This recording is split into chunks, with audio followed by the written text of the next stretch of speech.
Welcome into your Payback 2014 review. BlitzSportsNetwork.com. That's my website. I bust my ass on it. I'd like to see more of you on there. Come over and support the cause. Putting a lot of hard work on it. Anybody who's on there will vouch for that. A lot of content on there. But I want to get right into one thing, okay?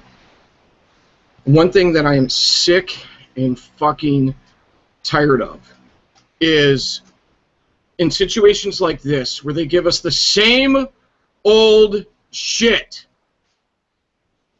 The industry runs out there on their folks, you know, some people get frustrated with me because I always say, if you like John Cena, more power to you. It doesn't bother me. If you like something I don't like, I don't care. But there's this notion within the wrestling world that you have to conform to liking what the WWE does. Oh, well, Jim Ross said you got to like this. Oh, well, Lance Storm said you got to like that. I don't need fucking Steven Spielberg or some producer to tell me what I need to like or don't like in the movie industry. If I'm sick and fucking tired of John Cena, I don't care how many fucking Make-A-Wish segments that they do, I'm sick of him. And then as soon as you say that, you're an internet fan. You're an internet fan. You're one of those fans. You don't understand he sells merchandise. Well, someone needs to stand up for those of us out here who can't stand him. And then you got all these people who run out there, oh, it's not right. You don't understand. Fuck you!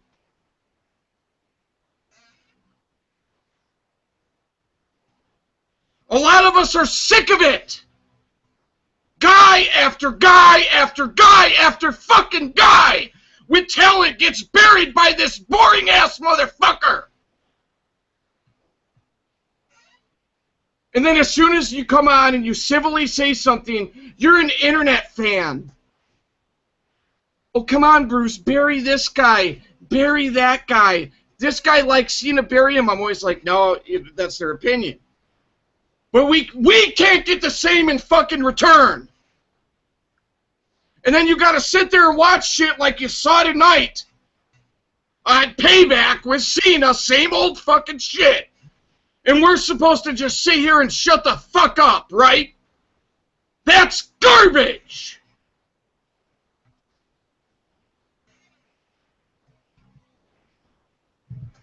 That's like saying you can't have an opinion on politics unless a former president agrees with you.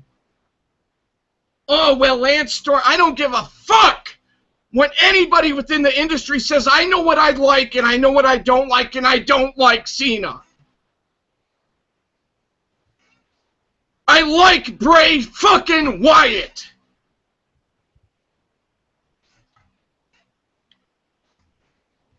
Well, you have to conform. You don't understand that WWE's... Fuck it. If I find it unentertaining, I didn't like Avatar, I didn't like Lord of the Rings. Those movies made fucking money. Does that make me an internet movie fan? I'd rather see my Bulls win than the Heat. Does that make me an internet basketball fan? Only in the wrestling industry do you get put down for having a dissenting opinion.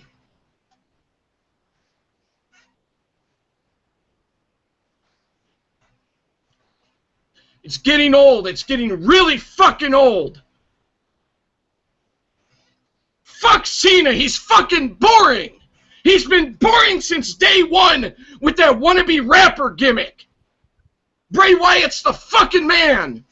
But tonight the WWE showed you their hand, didn't they?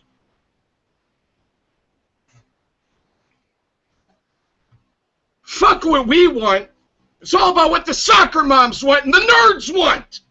Right? And that's fine. They're enjoying the product. Good for them. A lot of us wish we could too.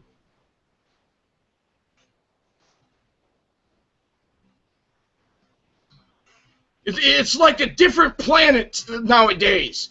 That's not PC. You're living in the past. All this bullshit. How about this? If you don't like what someone says, don't fucking watch them or read their Twitter. Instead of being like, no, you don't understand. The WWE makes a fuck money. For a lot of us, it's about, are we entertained or are we not? You don't understand the business side of things. John Cena's got his sheep. He's got the C Nation. Good for them. They're enjoying the product. We're not. We were the backbone of the fucking company in the 90s. The guys who would rage against the machine. The guys who cheered for Stone Cold, cheered for The Rock, bought the ECW pay-per-views, and now we're pieces of shit. I think that's shit. Get off your fucking pussy shit. We don't sit here and bitch about what someone else thinks about the product, but you do.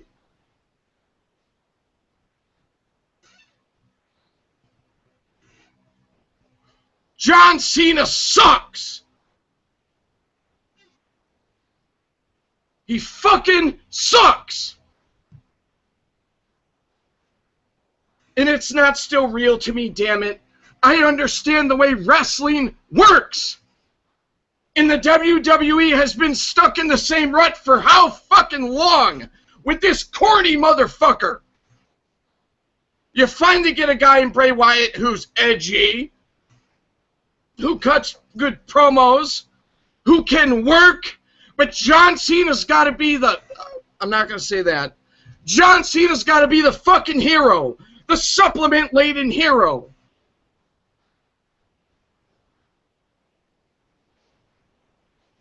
Every fucking time, it's the same old shit. For once... Why couldn't Bray Wyatt go over? Are his fans that insecure to where if Bray Wyatt went over, they're going to stop buying his merch? I had made a decision that if Bray Wyatt went over, I was going to buy every little piece of Bray Wyatt merch I could find. Knowing he wouldn't go over. Knowing. This guy has The Rock give him a blowjob at WrestleMania 29. He didn't fucking deserve that. Eddie Guerrero deserved that. Randy Orton's more deserving than Cena. He's a better in-ring worker. Kurt Angle would deserve that. John Cena sucks. This company's rolled out the red carpet for him for how many fucking years? In basketball, you have to be the best. Right? To be considered the best for the most part. Look at LeBron James. Dude is a beast. Kobe Bryant is a beast. In football, Adrian Peterson is a beast. Ray Lewis was a beast. Only in pro wrestling could a mediocre motherfucker like fucking John Cena be the top guy. Well, he does Make-A-Wish and loves the troops. Okay, that's PR shit. He overcomes the odds. That's storyline shit.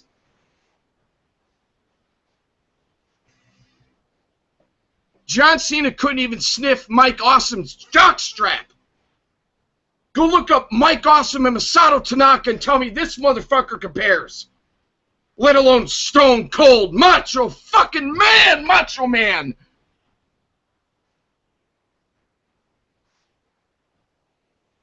The Rock. The real greats.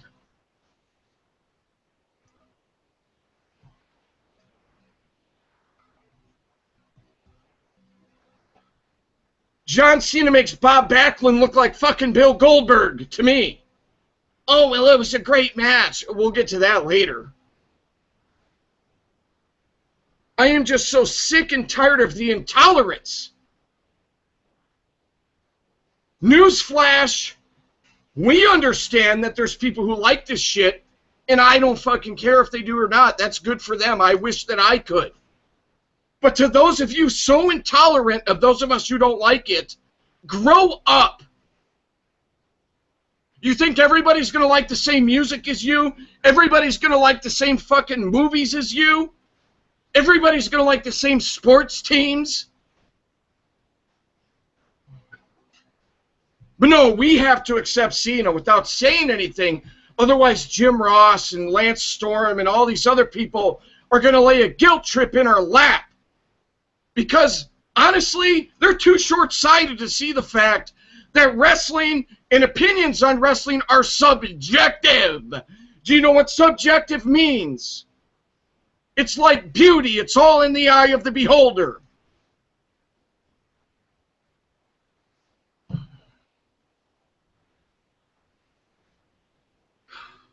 I had to get that off my chest. Let's get to a normal review here. Just turn my air on. It's hot in here, but I am so sick and tired of that intolerance. Sick of it. Get off the bullshit. It's pro wrestling. I mean, you act like someone's saying, well, Cain Velasquez doesn't deserve to be UFC champion. He earned that spot by fighting. If people say they're sick and tired of John Cena going over and going over and going over, and for the past fucking 9 years, get over it. To me, that's the equivalent of someone saying they don't like John Travolta movies, or Nicolas Cage, or Lil fucking Wayne, or Justin Bieber. They pride themselves on being the entertainment company, but they can't see the fact that their fans are going to judge the product on an entertainment basis. Get your head out of your ass to the people in the industry who are so intolerant. Send this video to every one of them. And they're going to say, that guy's crazy. No, I'm not. I'm passionate, and I've sat here and watched you guys do this for years. You're idiots in my book. In my book, you're fucking idiots. If you don't understand why there's a dissenting opinion on professional wrestling, dumbass.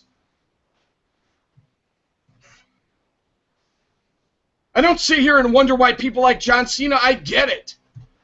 I don't care what other people like. We come on here to state our opinions. But if you go on Twitter or you go on YouTube and state your opinion, and it's different than the industry wants, you're an internet fan. A lot of internet fans in every show John Cena walks out in front of, huh? Yeah. I'm going to take a wild guess that most people who watch the product are on the internet. Oh, wow. New technology, the internet. What is this, fucking 1995? People don't like him and are sick of him. Get over it. Idiots. I can honestly call you idiots because you are. Not for thinking that he's good for the product or this, that, or the other, but because you're so intolerant. You Nazi pricks.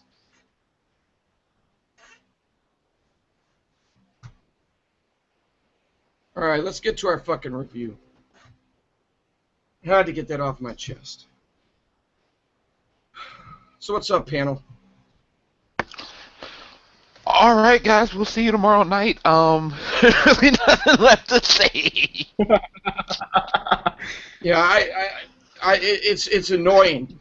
These people, the folks who don't like John Cena, go to work, they pay their bills, they pay for the fucking network, they pay for the pay-per-views, but you aren't allowed to have an opinion. That rant was legendary, bro. Well, whatever. That was like, that might be the best one yet. Well, that must have been the worst Cena match yet, because I didn't see it. But well, whatever. Let's get into the review. I'm just so sick and fucking tired. These folks who come on here and watch our videos every week, they take their time. We thank them for taking their time. In the wrestling industry, these motherfuckers are snobs.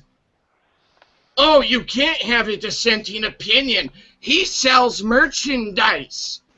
Shove the merchandise up your fucking bitch ass.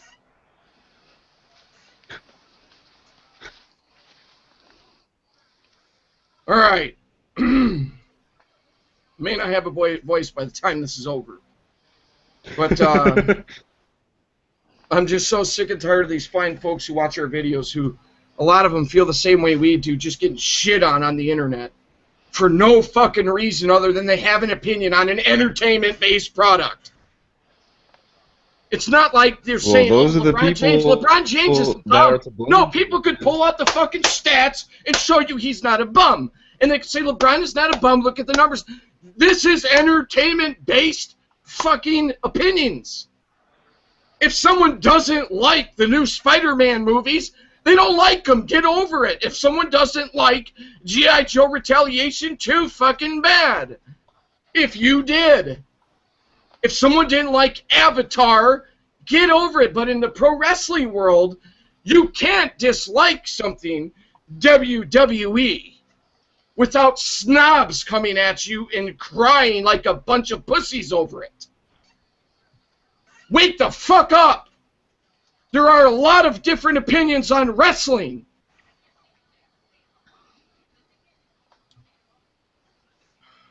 Alright, so how do you go to regular review? But Hornswoggle against El Torito. You know, I know it's not the greatest trade, but that's a change of pace for you. yeah, I'm just sick of it, man. There's so many great folks. Oh, I understand. We interrupt. That match really started the pay-per-view? Holy. No, kickoff show. The match wasn't as good as the WLC match. It was a hair versus mask, El Torito Hornswoggle match. And, to me, it felt a little bit corny, and understandably so. El Torito went over. I didn't expect him to lose his mask. He went over with a moonsault, and Hornswoggle got his head shaved, which, I don't know about you guys watching this video. You know, you leave your opinions, but it felt anticlimactic to me, personally. I expected more. Did anyone else expect more? No, simply because they didn't have the things that they had in the last match, obviously. The WLC match, they didn't have everything in their favor with the weapons and, you know, like the mini announce table, like the whole spectacle of it wasn't there. Well, I never really expected anything from Hot. We've seen Vince and Trump and, you know... Go ahead. Oh, no, I was just saying I never expected anything delay? from Hobbits, so I didn't really expect much from them. Well, there's let's face it. There's little people who can really go in the ring. Yeah, El Torito is one of them, actually. Yeah, El Torito's a savage. He was doing it in Mexico. Yeah. So, anyways, I feel better getting that off my chest. I'm just so sick and tired of these snob industry fucks. You know, you're an internet fan. No, motherfucker, I'm a person. I eat, sleep, shit, and breathe just like you, asshole. You are not any better than us, so get off your fucking high horse. You're gonna die just like the rest of us. We get footage of Cody Rhodes and Goldust being confronted by Ryback and Curtis Axel. And then Cody and Goldust talk in the locker room. Cody says he's been the problem with the Brotherhood. This is the house that the Brotherhood was born in, and this will be the house where it's back. So this sets up a pay-per-view match. Then Booker T also sells Kofi that he's been put in a match with Bo Dallas. So we get a couple of matches set in the pre-show for the card, which I was fine with. That's great. So we get to the regular show, and it starts out, they're going to start out with Sheamus and Cesaro. So Paul Heyman comes out. Ladies and gentlemen, my name is Paul Heyman, and I am here tonight to advocate for a Paul Heyman guy. And sure enough, you get huge CM Punk chants. Oh, I'm sorry, he's not here tonight. He's over at the United Center watching the Blackhawks. Watching the Blackhawks get their streak broken by the LA Kings. And then he goes on to say, just like the king of all streaks was broken when my client Brock Lesnar conquered the Undertaker's undefeated streak at WrestleMania. Wow. And just like this big goon streak will be broken from kicking people in the face by your next United States heavyweight champion, the Swiss Superman, the newest Paul Heyman guy, the King of Swing, Cesaro.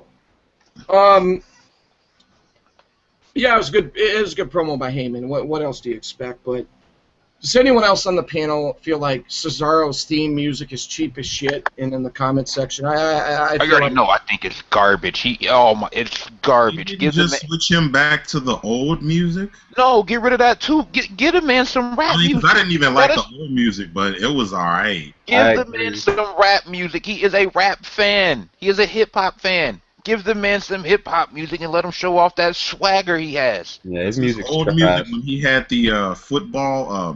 What the hell was it? Lacrosse player, whatever shit gimmick. That shit was better than the. That was garbage. That was garbage too. It was garbage, but it was way better than the culture music. music. Give the man a rap song. Everybody go listen to his ROH theme song and tell me that isn't 50 million times better than what he had any point in time in WWE. I mean, stop doesn't giving the Jim man fucking rock music. He doesn't listen to it. He listens to hip hop. Give the man that something that fits his personality. Yeah, doesn't Jim Johnston still work there? He can remake something that sounds exactly like it without, Yeah. Just like they did with Goldberg. Come on, Anthony. Only John Cena gets rap music. Shit. It's fucking ridiculous. Cesaro's theme music has been absolutely trash. And Mark Henry, that's it.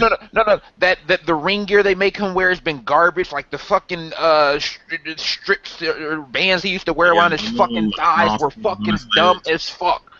Let the man wear what he really wears. Let the man go out there with his normal tights, with the designs on them and with some fucking cool ass wrestling boots with the Switch logos on them. Let the man show some fucking swag. They can make this man wrestle in like all fucking black with these high ass socks, low cut ass boots, and these fucking thigh wraps. That shit looks dumb as fuck. Yeah, but MG, the last time that they let someone just rock their own generic gear that really fit their personality, that person became Stone Cold Steve Austin. Yeah, I don't think they want another one of those. I think they'd rather have more Alberto Del Rios and Miz's and all those little boring mediocre motherfuckers they keep cranking. They want more of those. Nah, yeah.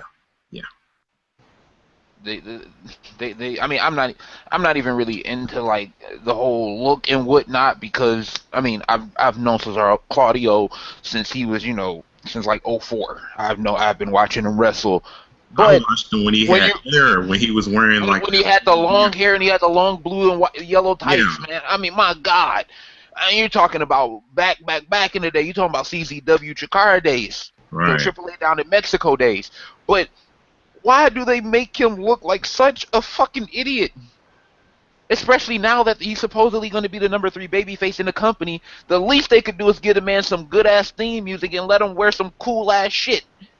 Especially if they're going to be pushing him as a babyface. Because I know if I'm looking at Cesaro, ain't shit he wearing as a babyface, ain't shit he wearing going to sell merch. Does he still nobody's going to be walking around buying thigh wraps and shit. Where the fuck would you wear them at? Do they still have them coming out? Those thigh wraps are fucking retarded. I'm sorry. And I know it's not PC, but fuck PC. Fuck PC. Okay. Those thigh wraps might be the dumbest piece of merchandise next to anything Cena has ever worn. Wait a minute. Are they actually completely trying to dumb? No, I'm just saying they're gonna turn him. No. He's gonna be the number 3 babyface in the company behind Bryan and Cena. What does Cesaro have that's gonna sell merch? Of course, Cena. Of course, Cena. Of course, Cena. Behind Bryan and fucking Cena. Of course, Cena. Cena ain't going nowhere. That's why I ain't even. John Cena isn't even a babyface in most of the arenas he walks into. How is anybody the number 3 behind him? He's a heel. Listen to the fucking crowd reactions for that punk. That passive-aggressive punk. I think they've convinced themselves that he's a baby. Don't even bring Cena. Pipe in those cheers for him. Don't even bring up Cena tonight. I'm telling you, you might want to find different names to bring up. Bringing them up. And so I've been at my wit's end. I was at my wit's end with this motherfucker in 2006. I said Tupac should come resurrect and slap him in the face back then. All right, so Sheamus versus Cesaro, WWE United States Championship. There was stuff on the show I liked. Just like Billy and I predicted, this match was really good. I love the fact that Cesaro went deeper into his moveset bag with some different moves than he normally uses. It was a pretty crisp match. There were a couple spots that weren't perfectly crisp, but damn, I mean, the fucking match was really good. Some people are probably going to underrate this match because it wasn't the outcome that they wanted, but you know, it is what it is. The finish to the match was Cesaro hitting the Cesaro swing. I will admit, as a Chicagoan, which I wouldn't be caught dead at one of these current era WWE shows, but the crowd could not count the revolutions. They were counting like 2 times per revolution, whatever was going on there. Sheamus traps Cesaro in the small package out of the Cesaro swing. Hopefully this leads to more matches between the two because I think they work well together. But Sheamus went over, and I think it worked. It seems like they're really working on some character development with Cesaro, and I think that this loss should factor into that, even though WWE forgets what they did a few weeks ago. But we'll see. You know, I'm gonna keep a positive outlook. But Sheamus and Cesaro work well together. Sheamus is a beast. Cesaro is a beast. But yeah, get rid of those quad, whatever the fuck those are. It's fucking stupid. Yeah. I've never even seen a fucking athlete wear that shit. No. Who the fuck wears it? What is that shit supposed to be protecting or guarding or? No, it's all there for show. It just doesn't make sense. Does anything they fucking do make sense? Got a point there. Well, there's some things. I mean, there's a good amount of things that WWE does that I agree with, but there's a lot of things that I vehemently disagree with. I mean, the obvious being, people are like, your hate for Cena is unhealthy. Believe me, when this video's over, we're going to do a VIP overtime video, talk about it, and then after that, Cena will be the last thing on my fucking mind. But as a passionate pro wrestling fan, and if you know anything about anybody from Chicago, you know this is a passionate sports talk town. Just listen to 670 The Score. Yep. Whatever, moving on. I'm trying to stay on point tonight, but I just want to be like, fuck Cena, fuck this review, we'll talk to you guys tomorrow. You know, but I can't. Good night, folks. Yeah. So Goldust and Cody Rhodes wrestled Ryback and Axel. Like I said, this was a match that was made, you know, during the pre-show. It wasn't really built up or anything, but the match was going well. I thought they were doing a good job working the hot tag with Goldust, personally. But it felt like it started to fall apart when Cody Rhodes botched that top rope moonsault onto both Ryback and Axel. But it wasn't bad, but it wasn't a great match either, in my opinion. It was all right. The finish to the match was Cody went for the disaster kick for the second time. I don't know why he's doing the Shawn Michaels stomp with his left foot while delivering the disaster kick with his right foot. I don't know if anyone caught that, but Ryback caught Cody in midair with the shell shocked and got the finish. And for the record, as critical as I've been of Ryback over the years, I am warming up to him a bit. Okay. Not much, but a bit. So, for full disclosure there. So after the match, Cody grabbed the mic and he told Goldust that he needs to find a better tag team partner, and he walked out. And to that I say, SummerSlam, here they come. But guys, your thoughts?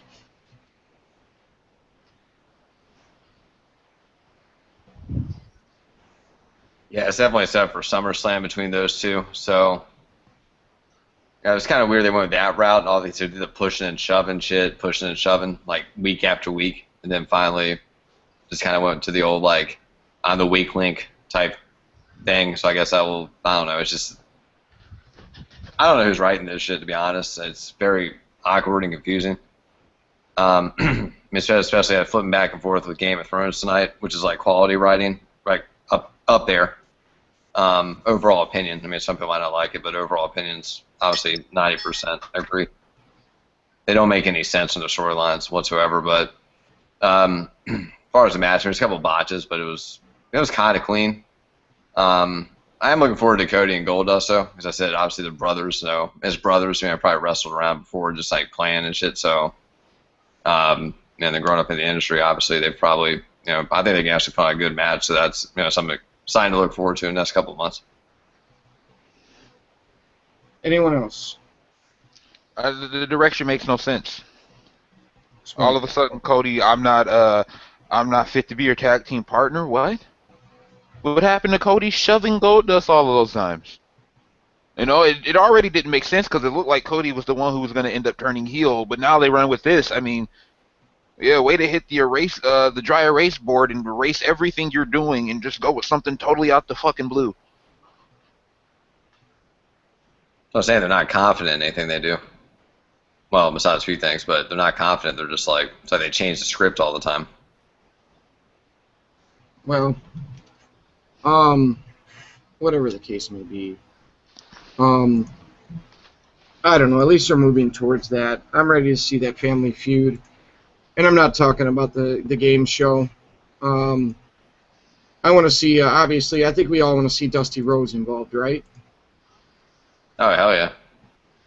And they can bring a form of reality into it where, We got it, baby. We want to see the Mac and Dream, baby. Yes, thank you. Yep. Son of a plumber. Well, the thing is that they could bring in Goldust. Oh, you were there for Cody. You weren't there for me. I mean, there could be some really interesting family dynamics that they bring into that.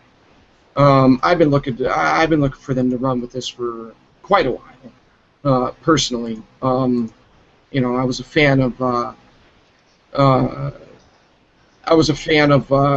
Dustin Rhodes back in WCW. I loved his match. He had one match with Steve Austin that I really liked. I was a big fan of him back in the day, but I've been a fan of. I wasn't necessarily a fan of Goldust because I said to myself, well, I don't necessarily like this, feminine gimmick because that's just me. That's nothing about being PC. It's just what I prefer out of a wrestler. I'd rather see Brock Lesnar kick the fuck out of someone rather than watch Goldust grab Roddy Piper's junk. But I'm looking forward to the Family Feud. But that's Goldust or Adam Rose. Goldust. Adam Rose is a pussy. So moving on.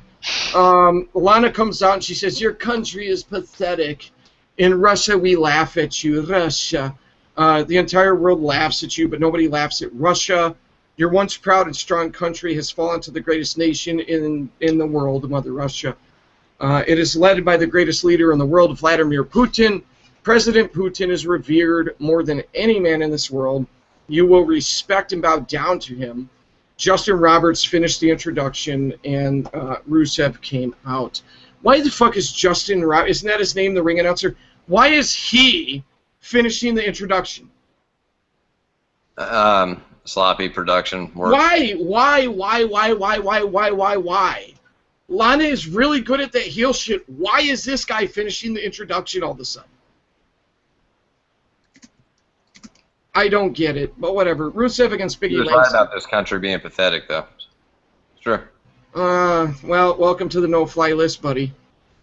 So anyways, Rusev against Biggie Langston. There were a couple big spots in the match, and it left me just basically wanting more. I don't know about those of you who saw the match, but Langston his spear to Rusev when Spear was on the apron. We've seen Langston do this before, and he speared Langston to the floor. I enjoyed that. I thought it was fucking sick. Rusev's sidekick to Langston as he came off the ropes for the splash. I thought that was pretty badass too. But the demotion of Biggie Langston continues, as if creative gave this guy a fucking snowball's chance in hell. I mean, this dude's athletic. He's pretty good in the ring. He looks believable. But in my opinion, the fucking creative team did nothing for Biggie Langston. So the demotion of him continues. It was a pretty short match, but Rusev put Biggie Langston in the camel clutch. He broke his back and fucked his ass and made him humble. But you know, it was, of course, after Lana did her. She went, Rusev Crush. What happened to the Rusev Crush? She, like, stopped rolling her tongue. Just a little She was fine, dude. She's pulling a Kofi Kingston on us. Like, you remember when Kofi Kingston dropped that accent one Yeah, day? he did, yeah. Like, it was the feud with Edge, I think, where all of a sudden he's not Jamaican anymore. You're like, what? That's part of the psychology, MG. That's fine. Well, the match was okay. It wasn't long enough for my taste. And would someone please let Rusev know that John Cena's coming and John Cena's going to arrange a funeral for him as well? Because you always hear these terms in the wrestling industry. Oh, Vince McMahon wants guys to break through the glass ceiling and grab the brass ring. But let's be fucking honest, okay? Let's be brutally fucking honest. There is no glass ceiling. There's a John Cena ceiling that nobody's been able to get over for 9 fucking years. No matter how talented they are. I mean, The Rock, one of the biggest movie stars in the fucking world, beats John Cena at WrestleMania 28. 1 year later, John Cena's cutting promos for WrestleMania 29, making excuses why he lost to The Rock. The Rock! Well, you know, I got cocky. This time I'm going to be focused. John Cena doesn't lose matches because the other guy was better. Oh, he put Daniel Bryan over clean. Fuck that. The next night he's on Raw. Look at my elbow. No. If this dude can't even put over The Rock without making excuses 11 and a half months later, there's a John Cena ceiling. Fuck the glass ceiling. And if there is a brass ring, you grab the brass ring and then you realize that John Cena has the platinum ring. That's right. That's all they offer is a brass ring in the company. So they're using some of their terminology and spinning it against them. Any opinions on Rusev and Langston? Outside of those couple of kicks that Rusev hit, it was boring. Every Rusev match looks the same. I'm not impressed with Biggie Langston anymore for various reasons. Some It's not his fault. WWE. I'm sorry. I'm saying some his fault, some WWE's fault. I'm not putting all the blame. Why did they drop the 5-count gimmick?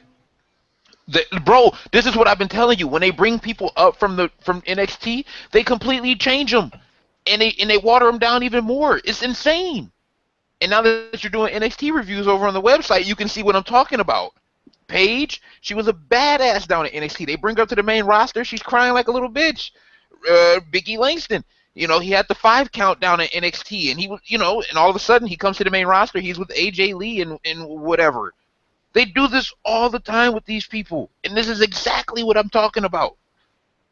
You think it's amazing how much they water people down even more from NXT. And Bruce, you've been watching it.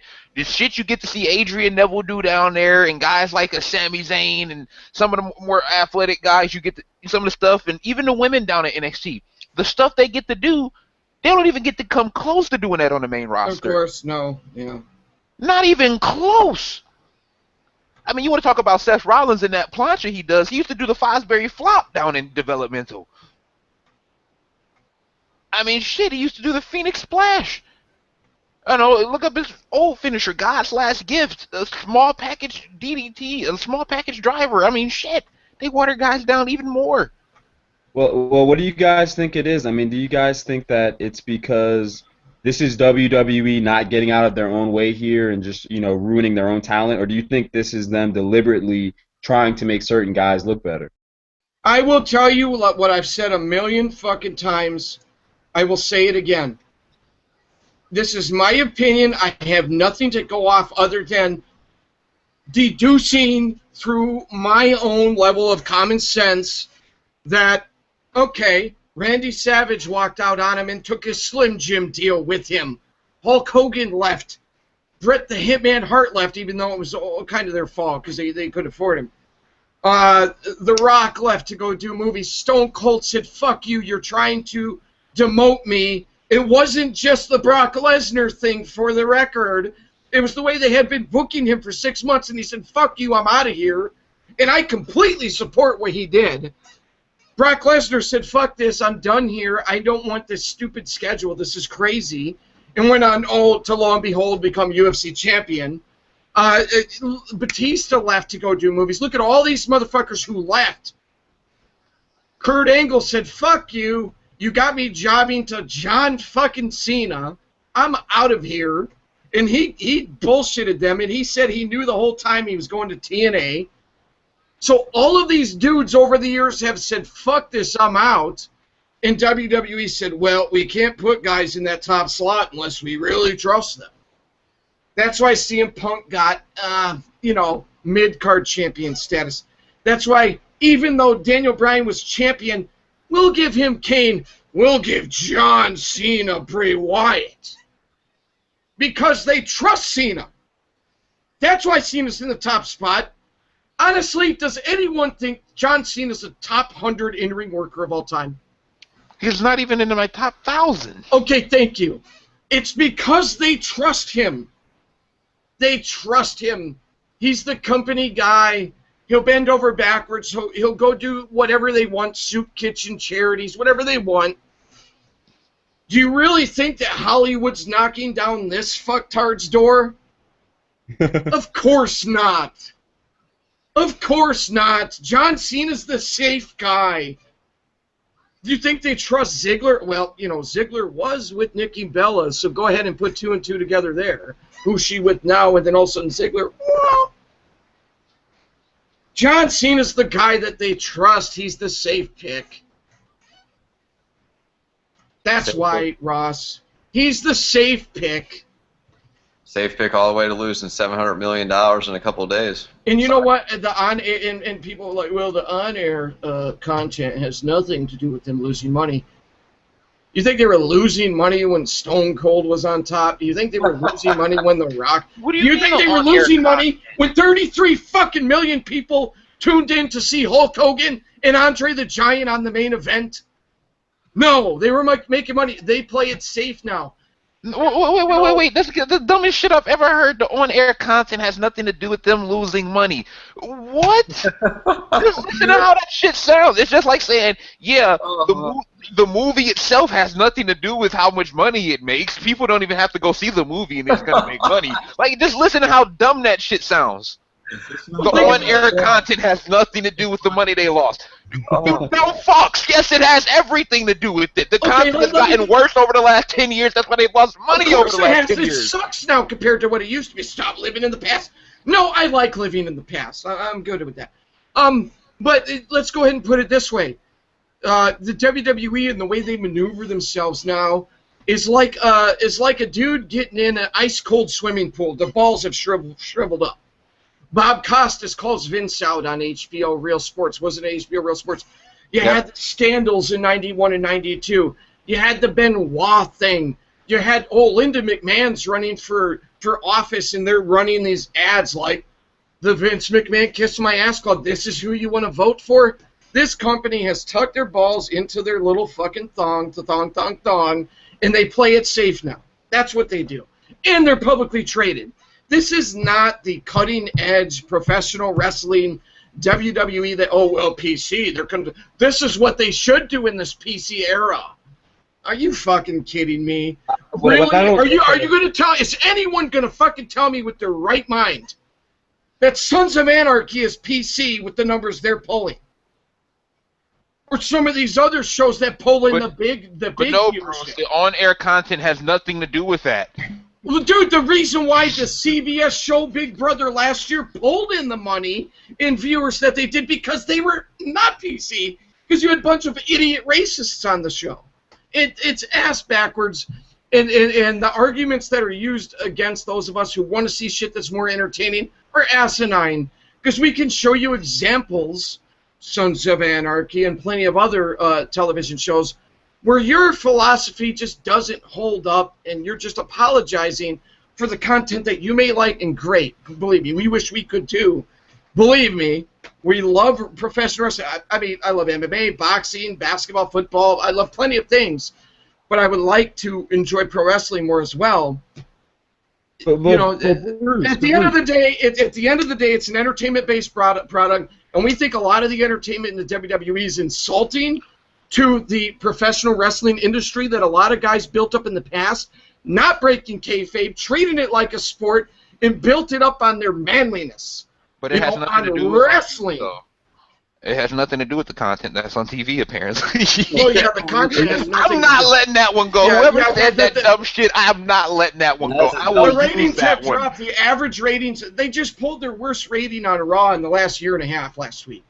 Well, nothing to do with the content. Yeah. I mean, the thing that I don't get, what I want to know is, have you guys ever seen a company self-sacrifice its own talent just for the sake of one guy? I don't get it. He's the safe pick. He's the safe pick to them.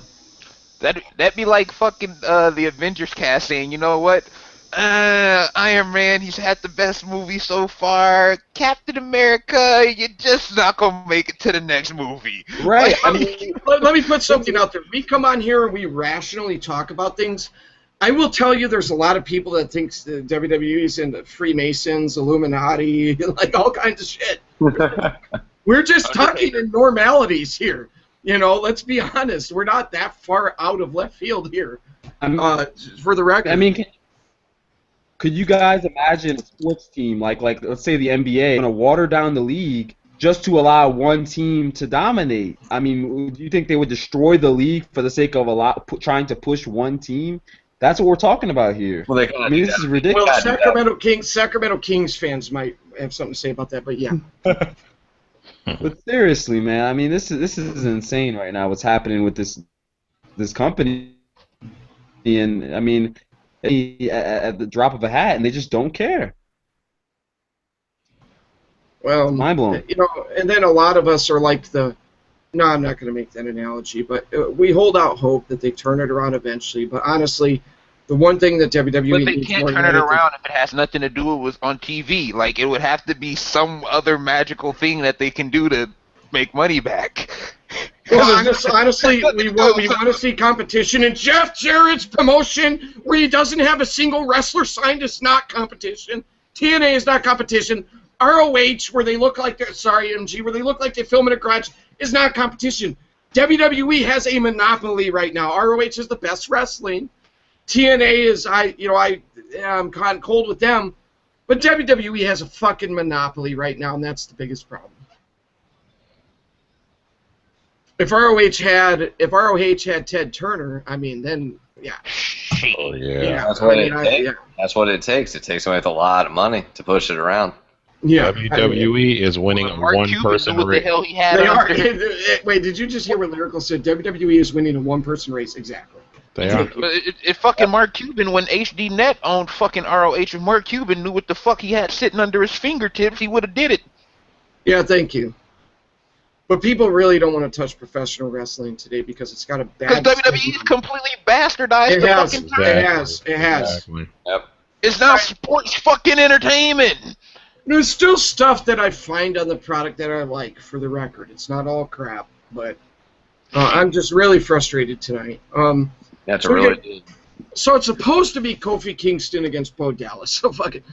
Bo Dallas comes out. We should just call him Troll Dallas. He did the T-Boying spot in the aisle. Started fucking trolling, like, did the T-Boying thing in the spotlight again in the ring. He cut a promo. I am Bo Dallas! Even though your hockey team, the Blackhawks, fuck you, Bo Dallas. Fuck you. No, we're going to lose their match tonight. A big fuck you for saying that, but I'm not a huge hockey fan, but I like seeing the Blackhawks succeed. That does not make all of you losers, he says, because all you have to do is believe. What a fucking troll this guy is, And then before the match even started, here comes Kane, and I'm like, are people buying this Kane shit? I just wonder. Let us know in the comments, I'm sorry, it's 2014. Nobody has fucking supernatural powers. If you believe this Kane shit is still real, you're a fucking dumbass. Literally, you got him and motherfucking Undertaker coming out, and the lights go out and shit. You got lightning and fire and all types of shit, hell and brimstone all over the motherfucking place. Like, I think over time we've learned that witches and wizards and warlocks and all of this Harry Potter shit just isn't real. Well, the Harry Potter rides at Universal Studios in Florida, though, thumbs up for those of you who've been on them.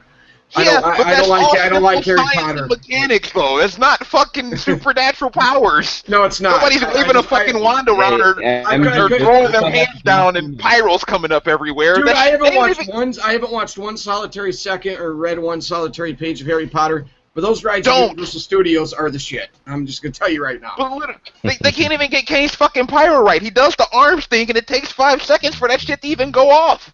Like, you can't. This motherfucker moves his arms so slow, but y'all can't tell when he's gonna get to the bottom of the motion to hit the pyro. Oh boy. And this has been going on for years now. He's, first he's corporate Kane, and I'm seeing all these interviews of Glenn Jacobs doing the, I'm running for office and shit, and all of a sudden this motherfucker got supernatural powers. Like, he just woke up one day with this shit, got bit by like a magical spider, and all of a sudden he can do crazy shit. Okay, I'm gonna respond to something. Someone in the comments said the WWE didn't lose viewers because of their content. They lost viewers because of their TV deal.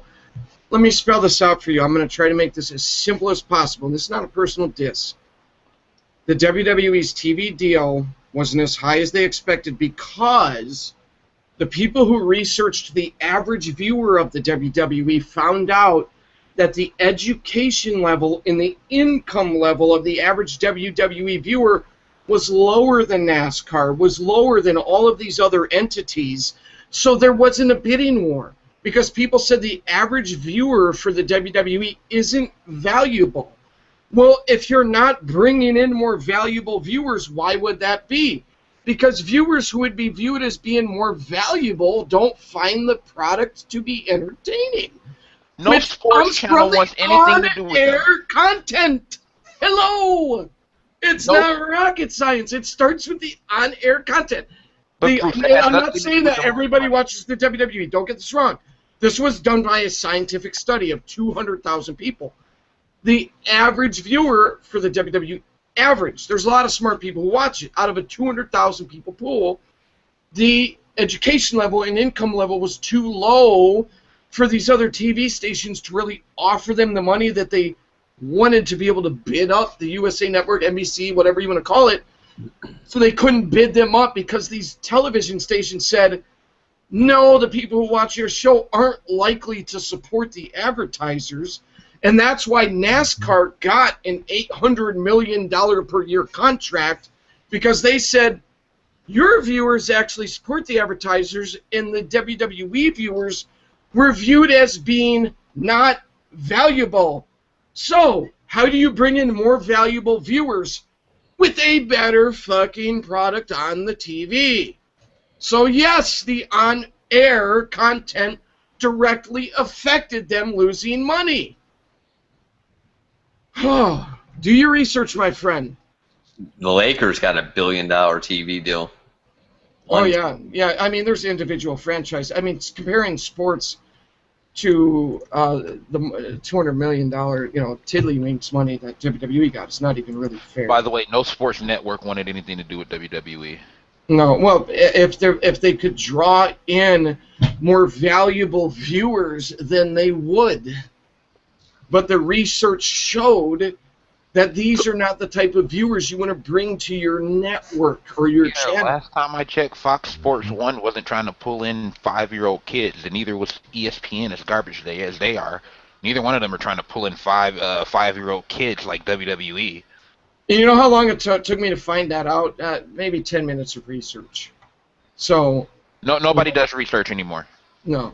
The internet is at your disposal. Google doesn't exist. No, it exists, but not to do research, to troll, apparently. Nobody knows how to use the internet to learn. A wrestling site who has a vested interest in the fans who like the WWE, who will apologize and this and that and the other for them, and don't do your own research on real business websites to find out exactly why they lost the money they lost. And it legitimately was because the viewers are not valued. It's that simple. So how do you bring in more valued viewers with a better fucking product? Plus the branding of the we made a VIP video about that. Oh, yeah, we went into more details in the VIP videos on BlitzSportsNetwork.com. Ha! I got a plug-in. Call me Michael Cole. All right, so moving on. Kofi Kingston, like I said, it's supposed to be him against Bo Dallas, and Kane comes out to reset where we're at here. Kane gets in the ring, and Bo Dallas just jumps out of the ring. He's like, fuck this, I'm out of here. You gotta believe I'm getting my ass out of the ring. The way he did it was funny. I like the Bo Dallas gimmick. I do. So they're actually letting him be Bo Dallas now. They are. They are. Thank goodness. It's a little bit different for people just being exposed to him because they didn't get to see like how this character came about, where he was a face in NXT at first, and people started to reject him, and then because I'm surprised because his gimmick is just an exaggerated John Cena. It's Cena. It's a heel version of Cena. It's a heel version of Cena. You're not supposed to like Bo Dallas. You're supposed to like Cena. You know, I think there's exactly. Wait, the fact that I hate Cena that much makes Bo Dallas' character that much playable. All right, so complete troll. Yeah. So moving on. How do you stay on point tonight? I'm like a fucking rocket ship just ready to blast off, and I just want to keep ranking on Cena, and I need to refill my tea. But not all of our reviews are this spirited, folks, but I think a lot of us saw so much talent in Bray Wyatt where we were like, fuck. But okay, so Kane gets in the ring. He starts beating on Kofi Kingston, threw him out of the ring, hit him with a boot outside the ring, and just threw him back in the ring. I'm like, well, that was worth it, you know. And then Kane hit the choke slam on Kofi in the tombstone. His pyros went off. He left, and Bo Dallas is like hugging the barricade, like, this guy's crazy, you know. And Bo Dallas gets back in the ring with the mic, and he's like, Kofi, don't worry. You're going to be back on your feet in no time, and better than ever. All you have to do, and then he looks at the fans and he goes, and all you have to do is believe. You know, this fucking troll, man. I'm all up for a good troll act, you know. There's a reason why he was so over even on Twitter before he even debuted. Just believe. Yeah. I got a question though. Why did you do it to the black guy instead of the other one? Wait a minute, what? Why did that wasn't available? The black guy. Yeah, like I would have expected him to at least like throw Ziggler out there. Shit, we haven't seen Kofi for months. Yeah. They just found a random black guy. Like you can just imagine it now. They're walking backstage and hey, there's a black guy. Kane, what are you doing tonight? You know, like, they don't care. Well, the WWE is all about equal opportunity. You know what I mean? Unless your name's Yoshitatsu. Oh, you damn NXT mark. You know. Hey, it's a shame that NXT puts on better shows where they make more sense. Well, actually, I do NXT reviews on BlitzSportsNetwork.com. Yes, but no, he's right. They actually do. The booking makes 15 million times more sense than the main rosters. Yeah. And it has for like the last 4 years. Well, I can't speak on the 4 years part. Well, the wrestling hasn't been the greatest. I mean, I can admit that. There's always clunkers, but as far as like the booking, well, Mojo Rawley, aka Cena 2.0. Dusty created some I called this. If you guys go back and listen to some of my rants from back in the day, from like a year ago maybe, I called the Mojo Rawley being the next Cena thing. Okay, so moving on. I'm sorry, I'm laughing at something just pointless. Something that's funny. Just funny but pointless. Bo Dallas is the shit. Not in a badass sense, but in a troll sense. This guy would give any troll on YouTube a run for their money. Let's be honest. I would. Him and Ethan Carter III in a tag team would be epic. Oh yeah, they would. So we get another cheap Bad News Barrett promo, and I know some of you like Wade Barrett, and I don't care. That's great that you like Wade Barrett. It feels a little Comic Con-ish to me rather than like UFC-ish to me. But you know, he says to those who, not that that's wrong. It's a matter of taste.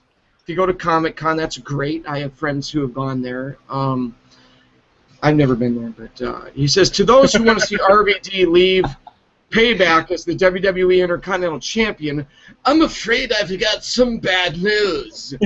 You know, not only will RVD not get Payback after tonight, he won't get any paychecks. Zing! Someone needs to put Old Yeller down. Old Yeller. Today, June 1st, the Bullhammer, which is, by the way, a finishing move that's terrible. It looks horrible. Will send RVD on a permanent summer vacation. Why? Because I am B&B. Cool story, bro. So we get the RVD. We get the RVD versus Bad News Barrett Intercontinental Championship match. I thought RVD was fucking solid. The man's about to be in his mid-40s, you know. But hey, his promos. That was epic, dude. His promos don't do it for me. I'm sorry, they just don't. But RVD was solid. You know, Wade Barrett's over. I think it's more gimmick than in-ring shit. You know, but that's fine. If like I said, I say it all the time. Stop with the disclaimers. No, I want people to know. If you like Wade Barrett, good. I don't. I think he's. Yeah. Sometimes, Bruce, the crowd just wants something to do. That's what it really is. I think people genuinely like a strong gimmick like this, though. Lyrical, and it is a strong gimmick. Yeah, I don't think people hate it, but but it's not as over as it. I think I'm like Bad News Barrett. I heard these promos 20, 30 years ago from Rick Rude. You know? But whatever. You know, he said in IRS. Yeah, tax. Oh, yeah. Yeah, okay. IRS back in the day. Yeah, whatever. Erwin R. Shyster, for those of you youngsters. No. You bunch of Chicago tax cheats. Mike Rotundo, a.k.a. the father of Bo Dallas and, I started to say Husky Harris. He was a good wrestler when they had before he was WWE. The varsity team. Yeah, the varsity team. Yeah, him and the college wrestling thing. Him and Rick Steiner back in the day. Yep. Yeah. So anyways, he's like varsity club. My bad. My question to you that I put out on Twitter is, other than the Winds of Change, which I like that move, but that Abyss does that move too. You don't want me to answer this question. That black hole sidewalk. Yeah, the black hole slam. Other than the Winds of Change, I just don't see any really crisp technical moves from Barrett, so I'm not a big fan of him. I don't think he's complete garbage, so to speak, but I feel bad for the way he got his legs cut under him when he was doing really good.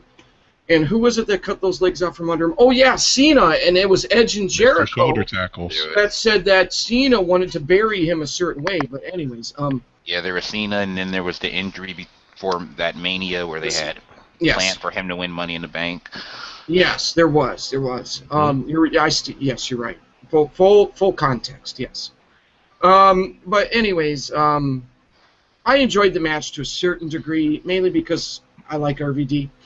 But I like the fact that they did throw some false finishes into this match. I thought it enhanced the match. You know, for instance, you didn't really get that in Langston and Rusev, but you did get that in this match. You had Wade hitting the corner post with his bull hammer. I'll take Masato Tanaka's roaring elbow over his bull hammer any day, but that's just me. But ultimately, Wade went over with the bull hammer and retained his IC title. I do appreciate the fact that at least he sold his elbow injury before he threw it, so props to him for that. Something simple, something you wouldn't see from Cena. It was all right in my world, and by all right, I mean, all right. You know, I don't know. What do you guys think? You don't want me to talk about what you think. Yes, I do. Let it loose. And by the way, disclaimer, the other guy's opinions on the panel don't necessarily reflect mine. No, he's garbage. Oh wow. I agree with you. Obviously the whole Cena thing that that's obvious that was gonna happen because it's fuckboy Buckethead. But even when Barrett got away from him and he started to get his legs up under him a little bit, and then he had that injury. Ever since he's come back from that injury, he's been complete trash. They've repackaged the dude like 5 fucking times since he's been back. That should tell you something. His gimmick is over. He's not. His gimmick is over because he comes out there and he interrupts people. Wade Barrett himself is not fucking over. I don't think people understand that. He's the same dude. He's cutting the same exact promos. He's wrestling the same exact matches. The only difference is he has a different gimmick and he interrupts people. The gimmick is over, not Wade fucking Barrett. And then when it comes to in the ring, the dude, they build the guy as a striker, but he's not even a good striker. I'm even doubting if he is a bare knuckle fighter at this point. All of this talk that he was a bare knuckle fighter. Show me the fucking footage. Does anybody have footage of this shit? Yes, he has. I'll take his word for it personally. I mean, yes, he has a scar from getting stabbed. You can see that visibly. Okay, I'm not gonna harp on him for that because that's a serious matter. But we live in the age of the internet and all of this videos and shit. I have yet to see footage of this motherfucker fighting. Because when you see him throw a punch in the ring, I'm questioning if he was a bare knuckle champion, quote unquote. Because his fucking striking looks shitty. Look at guys like Masato Tanaka. Look at a fucking Great Muta. Look at even a Tajiri. Look at a Chris Hero, who would be the perfect example for a current wrestler. Hell, even look at a guy like an MVP. Wade Barrett striking is ass. This motherfucker has 2-3 moves, wrestles the same exact match every time he gets in the fucking ring. He's garbage. Fucking garbage.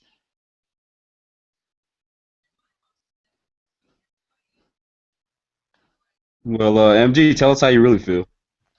Moving on. I set the tone like a good team leader should earlier, you know. Look, I don't think Barrett's as bad as you guys do, man. I think He's wrestling with a fucking stolen gimmick. They literally stripped Chris Hero of his fucking gimmick when he came in there. Gave it to this bitch ass, weak ass motherfucking Wade Barrett. And you wonder why he's boring as shit because it's not even his own fucking gimmick. He's always been garbage. The fucking bullhammer looks like shit. It doesn't even sound good when he makes contact. His other finishing move, the wasteland, what the fuck is that? That's just the frontwards fucking fireman's carry. It's the fucking A-way, but forward. It's fucking trash. Hashtag AA forward. Oh my gosh. Now I know what I said. Fucking sucks dick.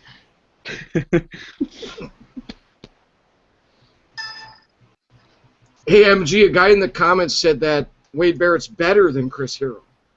Oh, God. Get the fuck out of here. This dude, do some fucking research.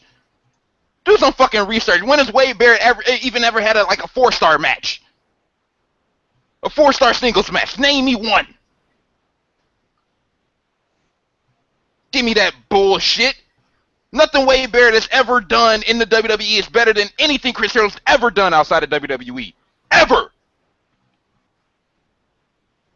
Y'all motherfuckers need to show some motherfucking respect for motherfuckers who out there busting their ass on the fucking indie scene. I'm sick of these motherfuckers on here. Well, he never did this, he never did that. Fuck that shit. Fuck CM Punk too, because he was a bitch in the indie scene too. Nobody missed his ass when he was gone. Get off the fucking man's nuts. Yeah, he's coming back today. They're in Chicago. Shut the fuck up. Wade Barrett is fucking trash. All the talented motherfuckers in WWE is getting buried. All the real motherfuckers in WWE is getting buried. All the entertaining people getting fucking buried. And I gotta sit here and watch motherfuckers like Wade Barrett and John fucking Cena and Santino and Rusev come out. Fuck off my TV. Fuck off my Twitter page and the fuck off my YouTube page. Santino? They had Santino on. Guys, be quiet. You may get more.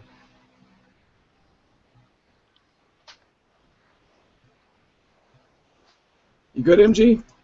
Damn it! I wanted him to keep going. Sick of people trashing the fucking indies and Japanese wrestling when they don't even have they've never even spent 5 minutes watching this shit.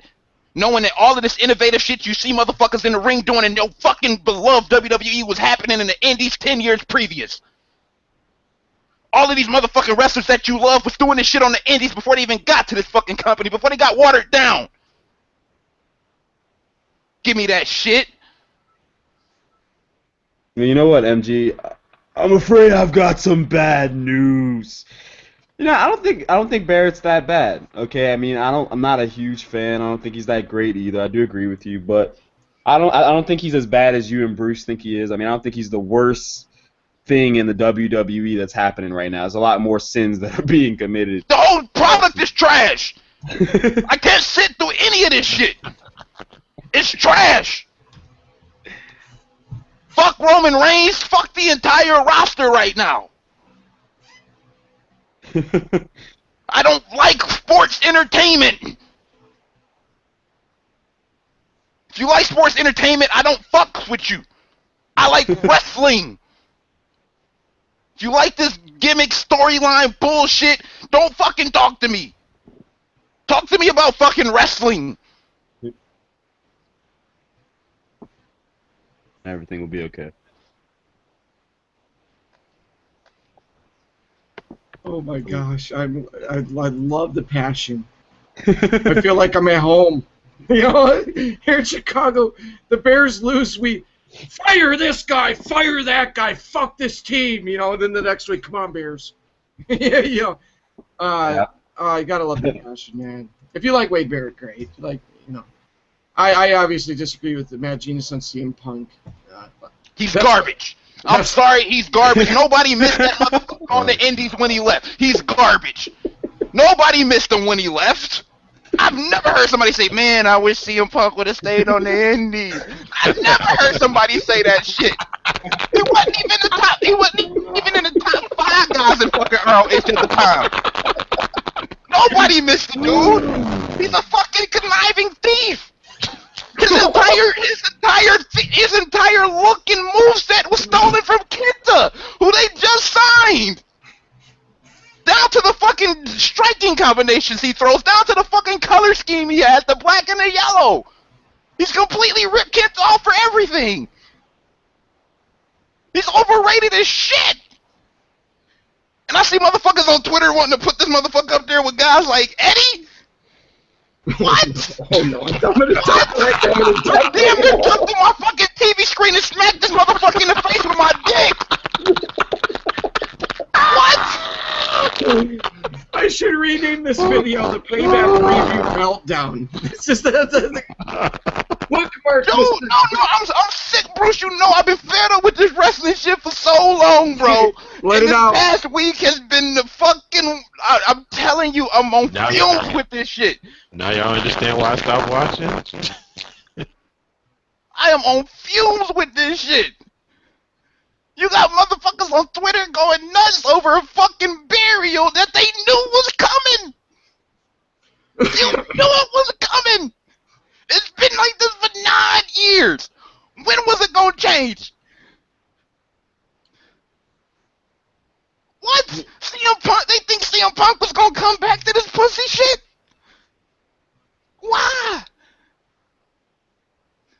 CM Punk's pretty smart, actually. They can't even put on a better show than their fucking developmental show. Nope. And y'all still trying to hold out hope for what? For what? You got a motherfucker getting pushed to the top who can't wrestle in Roman Reigns. You got fuckboy Buckethead still at the top who can't wrestle. Ain't shit changing. You got motherfucking Ric Flair requesting, demanding to work with Dolph Ziggler. And what was the WWE's response? Nope, when the Miz comes back from filming The Marine, a garbage movie, we're just gonna stick you with him again. Because it worked the first time. Yeah. Do you see how dumb this company is? This is why they lose money. This is why people like me don't even bother to even entertain this shit. Moving on. Literally. Moving on. Let's get back on point. Great points, MG. I know you could keep going. Save some of it for the overtime video on the website. All right. So, where was I? Oh yeah, Wade retained his IC belt. Yeah, like I said, it was okay. Because he's had it 5 times already, and none of the other reigns have worked. So you know what? Let's put the belt on him again. Brilliant. Well, in fairness, it's working with a certain segment of the crowd. In His fairness gimmick's to them, over, not him. Exactly. It is the gimmick that is over, which good for him. Go make that money, Wade Barrett. I ain't But mad at Wade Barrett for making money, but as a no. character, fuck that shit. My problem is when it comes down to in the ring, I'm not entertained with him in the ring. You know, and you know, it's a regurgitated WWE gimmick that they've done. Fuck. How many different guys have had a gimmick similar to this, you know? Okay, so moving on. I'm going to go through this next segment, then I'm going to take my break, take a deep breath, drink some tea, because after we talk about this segment, we got to get to the Bray Wyatt and Cena match. So Daniel Bryan, oh boy, we get the decision with this WWE World Heavyweight Championship. Is Brie Bella going to be fired? Or how did Stephanie say it? Like gosh, if you're going to try to rehash what your dad did, I'm going to try it first, and then Lyrical's going to hit it home. You're fired. Give it to us, Lyrical. Give us a you're fired. Am I supposed to do this? Oh, holy shit, your fucking mic. I beat him. People said I can't do Vince as good as Lyrical. His mic is cracking up, so I win. You know, you got it. You got a Bruce Lee. That actually went together.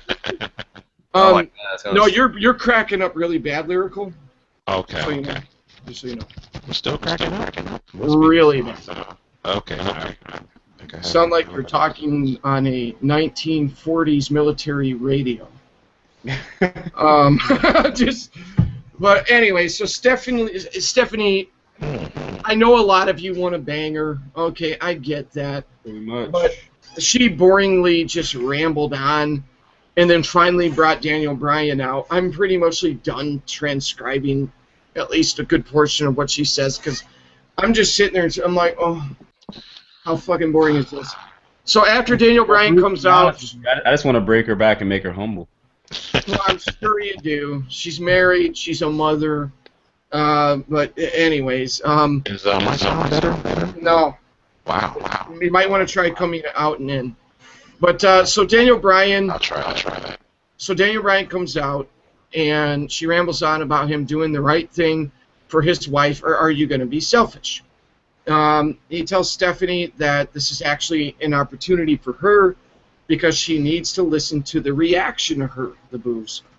Stephanie says, yeah, you know, that doesn't change the fact that she's still the boss and has a decision to make. He tells her that this is an opportunity to change their minds and to do the right thing. He talks about fighting hard to win the WWE World Heavyweight Championship. He fought and scratched and clawed his way to the main event at WrestleMania. And then all of a sudden, out of nowhere, monster CM Punk chants that they couldn't edit out. But huge CM Punk chants. And they completely caught Daniel Bryan off guard. I don't know how many of you guys caught this. CM Punk chants are going to Daniel Bryan just like, oh shit, I'm mid-promo. What the fuck do I say? You know? And Stephanie jumped in and actually acknowledged the chants. You know how usually they ignore the CM Punk chants? And I'm sorry, I completely disagree with Mad Genius. CM Punk was the fucking man, and they dropped the ball on him. They The man ruined the in summer. WWE because he was the best they had. Yes, and they dropped the ball on him. They ruined the summer. Not Punk. the best in They the ruined business, the summer. though. Punk. Lyrical's with me on this. CM Punk was the man, period. Of course he was. And you're still breaking up. Damn, I got no math. The best they had. Oh, yeah. How about that best in the world moniker? Yeah. Anybody think about Daniel Bryan was using that before CM Punk, before everybody started to say CM Punk is the originator of that shit. Daniel Bryan was using that. That's why the ROH pay-per-view that's titled Best in the World, it was named after Daniel Bryan. Not CM Punk. CM Punk just started using that shit. There's a lot of us who have considered CM Punk a chameleon for a long time, and that's all I'll say. No, he's beyond a chameleon. Okay, well, that's fine. He's fucking Mystique from the X-Men. Okay. I know there's... Okay, MZ, I'm going to pin you into a corner here. I'm going to do my best Bill O'Reilly or, what's that dude's name, Chris Matthews. Okay, yes, excluding ROH and excluding the guys who like New Japan and over in Japan and on the indies. When it pertains to WWE, yes or no, was CM Punk the most consistently entertaining guy on their television show? Out of the full-time workers. Yeah, because he held everybody else back. Okay, that's fine, but he was. Oh, I said he was the best that they had. He was I the get that. motherfucking man. I want to illustrate that point because Mad Genius is kind of going in, but I know for a fact there were many reviews that him and I did together on YouTube and on the podcast where we agreed that CM Punk's segments he was knocking them out of the park. No, I'm not saying Punk is not good at all, but I'm sick of people who overrate the dude. My God. When I see people start to jump him ahead of these all-time greats, especially when it comes to as a worker, CM Punk probably wouldn't even be in my top 50 workers of all time. Probably not in my top 100 workers of all time. I will tell you that when Mad Genius and I, in a VIP overtime video, came across an article about how people were waiting for CM Punk outside behind his living quarters in the alley, that's when he flipped his shit. Right then, I saw it. Mad Genius was like, that's it. These people I read that in the paper a couple weeks ago. Yep. Fucked up. So anyways, I really need to get some tea. Excuse me, it's not polite to cough here on the air, but Stephanie says, like I said, he needs to give the fans what they want, talking to Daniel Bryan. And she oh, no. This was the CM Punk chance. She said something to the effect of, the fans want you to quit just like he did, or just like CM Punk did. So she actually referenced CM Punk in a negative connotation as being a quitter. So a lot of people flip their shit on Twitter. I can't believe they actually acknowledged him, and I'm thinking, well, kind of had no choice in that point in time, but Stephanie tells Daniel Bryan that he needs to make a decision now and give up the title or his wife will be fired. Daniel Bryan says he hopes that Stephanie's kids are watching right now so they can see that their mom is a self-centered, narcissistic, what is that word? And he puts the microphone in Brie Bella's face and she goes, bitch. And the crowd's like, oh my gosh, we got a swear word on here finally. Seriously. Stephanie tells Brie that you just made a poor choice in a husband, and Brie tells Daniel that they both know what needs to be done. So D-Bry looks at the belt and he hesitates like he's going to give it up. Stephanie rambles on about needing a fighting champion. It's the right thing. Hand it over. You get the huge no chance going in the crowd. The crowd was definitely involved. It's interesting to see where they were going to go. And the only thing I was thinking the whole time was, if Daniel Bryan turns the belts over, that means his recovery is going to take longer than we thought. If he doesn't, he'll be back by SummerSlam. That's literally what I was thinking the whole time. Daniel Bryan goes to hand the belts over, and Brie stops him. And Brie tells Stephanie that, I'm not going to be a powerless victim. You don't control me. Stephanie says that, look, I'm your boss and I do control you, paraphrasing. And she says that, Brie, you're interrupting and you're forcing me to take action.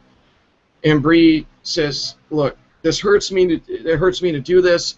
You can't fire me because I quit. And then Stephanie McMahon starts laughing. And I don't know, what was that thing on YouTube that they were doing out in New York with the different boroughs, where they were slapping each other on the face from that radio station? Slapfest or whatever. Smackfest. They got those videos on YouTube. Brie fucking slaps the shit out of Stephanie. That was a slap, man. I said, holy shit, she might be in trouble when she gets backstage because she slapped the fuck out of her. And the entire crowd just erupted with yes chants. And Daniel Bryan stood there smiling, and Stephanie kind of walked off looking stunned. I thought she laid it in a bit much for someone who's not an in-ring worker. And then Stephanie got to the aisle and ran to the back. And then Daniel Bryan... She pissed herself. Dude, she fucking cracked her. Oh, look at the back of her dress as she went up the aisle. Just straight wet mark down the back, down the middle. Could have been sweat, but... Right where the ass is? Yeah. Nothing else was wet. It was No, literally just that part, and it wasn't there before. Oh no, here comes Billy. I know what's No. I know what's coming. No, because she's all horny for Daniel Bryan having that. Oh my gosh. This woman is a mother, bro. I mean, Well, she's gonna be a mother of Daniel Bryan's kids too. oh shit. Okay, Bruce. So a mom can't have sex. No, that's I You don't can have an affair. People do it every day. People are doing it You're right right. now as we're speaking. They're having affairs. All the time. But Daniel Bryan sure led the crowd with yes chance to end the segment. I personally, for those of you new to the channel, I personally wanted to see Daniel Bryan move into a feud with Bray Wyatt next, after potentially Bray Wyatt beat Cena. Well, so much for that. You know, I'm going to take a break. My fucking voice is drying out, and I'll be back to talk about Cena and Bray Wyatt. And, boys, you talk about whatever the fuck you want. Because I've been kind of buzzing through the show. So whatever you guys want to talk about up to this point in the show, have at it. So yeah, AJ Styles and Bullet Club. Wow, that's some entertaining shit. Oh yeah, Oh, that's what the fuck is going down right now. Not this pussy ass shit. This shit is fucking terrible. Twerking fucking bunnies. I mean, are they really doing this on what's supposed to be the pro wrestling show on Mondays? It's not pro wrestling. It's sports entertainment. That's what I'm saying. What's supposed to be the pro? I mean, cause see, I'm not calling it pro wrestling. I'm just calling it pro wrestling by default because, you know, for the longest, Monday night is pro wrestling night for forever, and it's just now become twerking bunnies on Monday nights. It's what the hell.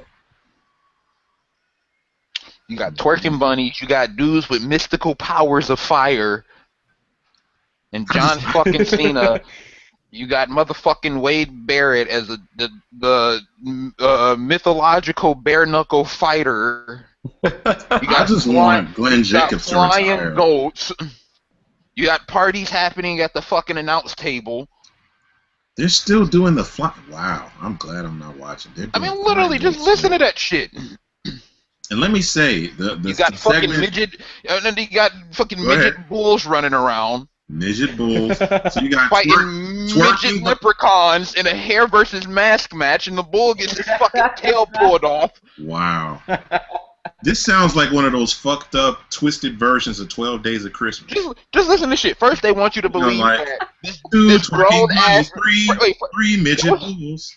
They want you to believe that this grown ass man, even though he is a person, is inside of a bull suit, and he gets the tail pulled off the bull suit, and it really hurts, and he has to see the doctor, even though the tail is attached to the suit and not him. And then you got a motherfucker who comes out and has mystical powers of fire, and he's supposed to be a demon, but it's 2014, and I think at this point we all know that shit, you know, motherfuckers like that just ain't walking around. You know, let me add to that, because this has bothered me for years about Glenn Jacobs. He's Glenn Jacobs. I don't give a fuck. But now Kane, that was something else. This is Glenn Jacobs we're talking about. but with the Kane thing, when the mask came off, all of these years he's horribly disfigured, horribly burned. So he takes off the mask. He's not really burned. And the hair wasn't even his. And he puts the mask back on. Why? He was wearing the mask initially because he was burned, and now he's putting it back on again, even though we know what he looks like. No, he takes it like, on. Where's the fucking logic in that? He takes it off and puts it back on. He's done that about 8 times in the past 2 months. Shit doesn't make sense. And I mean, it'd be one thing if he puts the mask on and he just turns into a different person or something. I mean, if that's the gimmick, because they just want us to believe it just because they want us to believe it. Just like when Stephanie gave him the mask, oh, shit's about to get real. He's going to put the mask on with the wig attached to it. Oh, shit. Now he's a monster now. You're Corporate Kane. Snap a finger. Oh, you're a monster. Fuck out of here. Come on, man. So much wrong with that. No, that's Glenn Jacobs with a mask on. That ain't Kane. Huge difference. Well, I like how WWE acts like we don't know the internet exists. I know. Try to tell us we're internet, fans, Because we can all find out what Rey They tell us- Mysterio looks like. Then they tell us to buy the network, which is what? On the internet. Yeah. And then they try to feed us all of this stupid shit like, okay, for example, I can't go look up Kane and see what his real face looked like and come across his interviews where he's talking politics. But no, the devil's favorite demon doesn't talk politics because he doesn't know what it is. Right. He's all about making fire and brimstone, and you know, at the fucking debates, you see the person debating, and Kane doesn't like what he's saying, and all of a sudden he throws his hands down, and fire comes up, and Kane wins the election. He's You know, like, master of pyrokinesis, like using his hands to pyrokinetically generate fire from the stage and from the ring pole. right? I like how they try to act like some of these guys weren't champions in other promotions. Like, we just can't Google, Seth Rollins. Oh yeah, he was ROH champion before. No. He it's Tyler Black, but Tyler Black apparently doesn't exist. His name's Seth Rollins. And I can't wait for Kevin Steen to get there and they change his name to like Jack Ogletree or some stupid shit like that. I know. And they That's got why when this motherfucker coming WWE out with signs dancing these guys, fucking pandas and shit. I mean, it's just, off the air, Mad Genius, we talked about. I'm just gonna keep repeating it, man. I just have a theory. If I keep repeating it, it might happen. So I can be delusional crazy. Maybe if I keep repeating it, maybe the wrestling gods somewhere in the universe will make this shit happen. But ROH needs to get on Fox Sports 1, period. They need to fucking get on Fox Sports 1 because people will see them. People see them. People will fucking enjoy that shit. People will tell their friends. Word will spread. It's that simple. They need to fucking get on Fox Sports 1. It's that simple. And I don't see... they got that Sinclair deal right now. Sinclair is not doing it. Sinclair is not going to do it. And like you said, Mark Cuban should have done it, but he didn't know what he had. I don't think people understand even to this day. You had motherfuckers crying at Mania after a man who plays a dead man, perceivably a zombie, lose a match. A fucking zombie. Have any of you ever seen a real life zombie? Now this ain't Macho and Liz reuniting after he lost his retirement match. This is a zombie. This man has been killed and buried alive 15 times over his career, and he's still alive. This is the 7-foot man with what The Rock called a 33-pound head and the Mickey Mouse tattoos. That's what this is. Like literally losing a match for the first time in 22 years. And you got people crying. Like bawling tears over the dead man. Last time I checked, if you were dead, you weren't wrestling. Yeah, because if that was the case, we'd have Eddie Guerrero in these main events, and a lot of these conversations we would not be having. Not only that, but it's motherfucking Eddie Guerrero Brock would be Lesnar. tearing up the world right now. It's motherfucking Brock Lesnar who beat him. Could you imagine tonight's main event was Daniel Bryan against Eddie Guerrero? Holy fuck. If they did like the Iron Man match or something? You got people out here doing the fucking Urkel and Fandango come out and all these motherfuckers doing the motherfucking Adam Rose sucking fucking lollipops. See y'all naming these people, and I guess my brain just doesn't want to believe that these people are still in the cup. Fandango is still in the cup. Let's just equate this one more time. Let's just add all of this up. Yeah. Let's go through it. The twerking bunnies, check. You got twerking bunnies. You got twerking bunnies, check. Santino, check. Santino, who beats people with a fucking sock on his hand.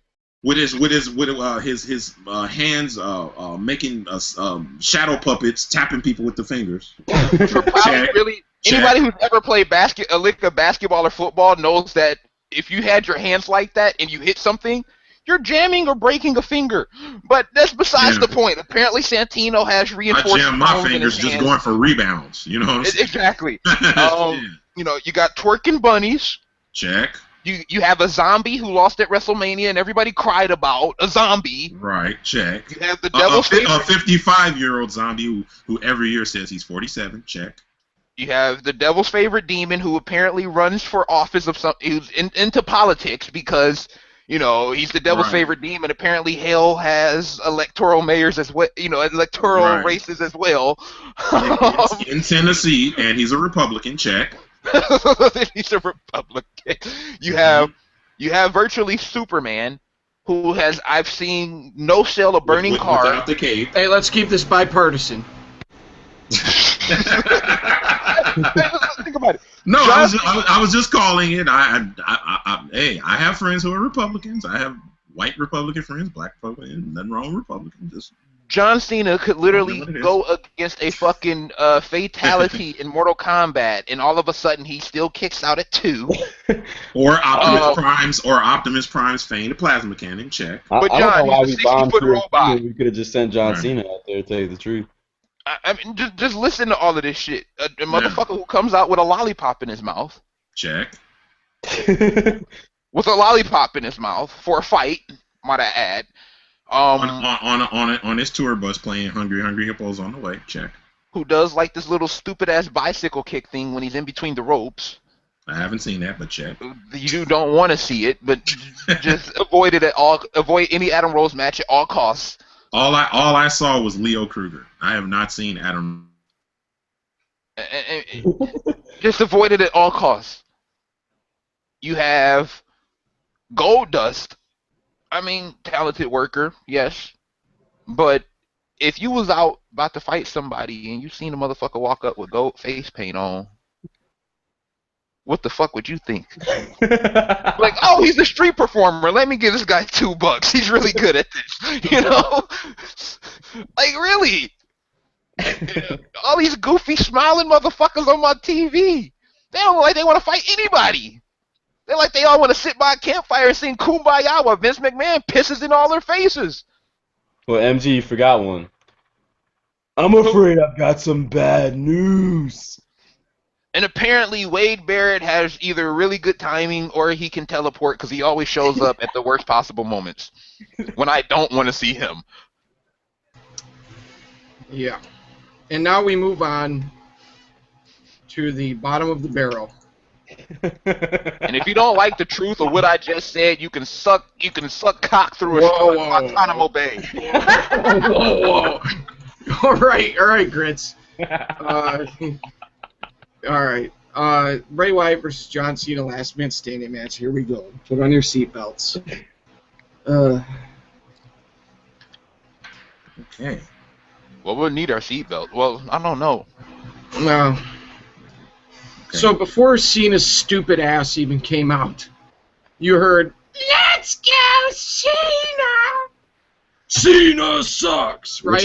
Which is piped in, by the way. I know. Oh yeah, they had a frame of the crowd, and literally it's like, "Let's go, Cena!" and everyone's standing there like this, and the Cena sucks chants part goes, and they're like, "Cena sucks!" and then when you got to the hard camera, you saw the plants in the crowd. So anyways, yeah. I was just about to say, because how you really know is they always show that wide view, because they show them close up. You don't see anybody saying "Let's go, Cena," then you know it's fake.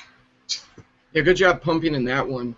The lengths that WWE goes to with this shitty fucking wrestling. And that's my opinion. And industry snobs were allowed to have that opinion. Sorry. Oh, wait, let me correct something really quickly. I'm not shitting on The Undertaker as a worker, people. I see a lot of you don't like my comments about Taker. I'm not shitting on The Undertaker as a person or as an actual wrestler. I'm shitting on his gimmick. Because if you still believe to this day that he is an actual dead man, an actual zombie who will kick out of everything, something is wrong. This is supposed to be simulated fighting, not simulated Dawn of the fucking Dead. Dawn of the Dead. Twilight. I mean, shit, people. This isn't fucking Dracula, where you die and you come back to life. It's fucking wrestling fighting. I wish a motherfucker would hop in the UFC octagon, get fucking knocked out, all of a sudden sit up and get back up and start fighting. That would be awesome. That would be awesome, yeah. I mean, shit.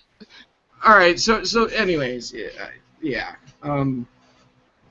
You know, I've come to this conclusion. The reason that John Cena's so overprotected, and he's booked a certain way and books himself a certain way, which has been proven by many people have said as such, you know, Edge or Jericho, a bunch of other guys, is because there's a large portion of the audience that buys into the way he's booked.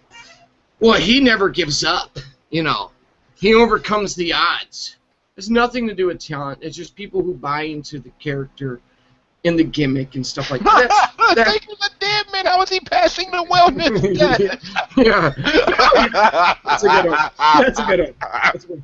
But no. Honestly, and good for them. Good for people who like the Cena thing. Good for you. Okay. I have nothing against you. If you like Cena and the way he's used, we don't like him. And I speak for a lot of people who watch these videos and the guys in the panel.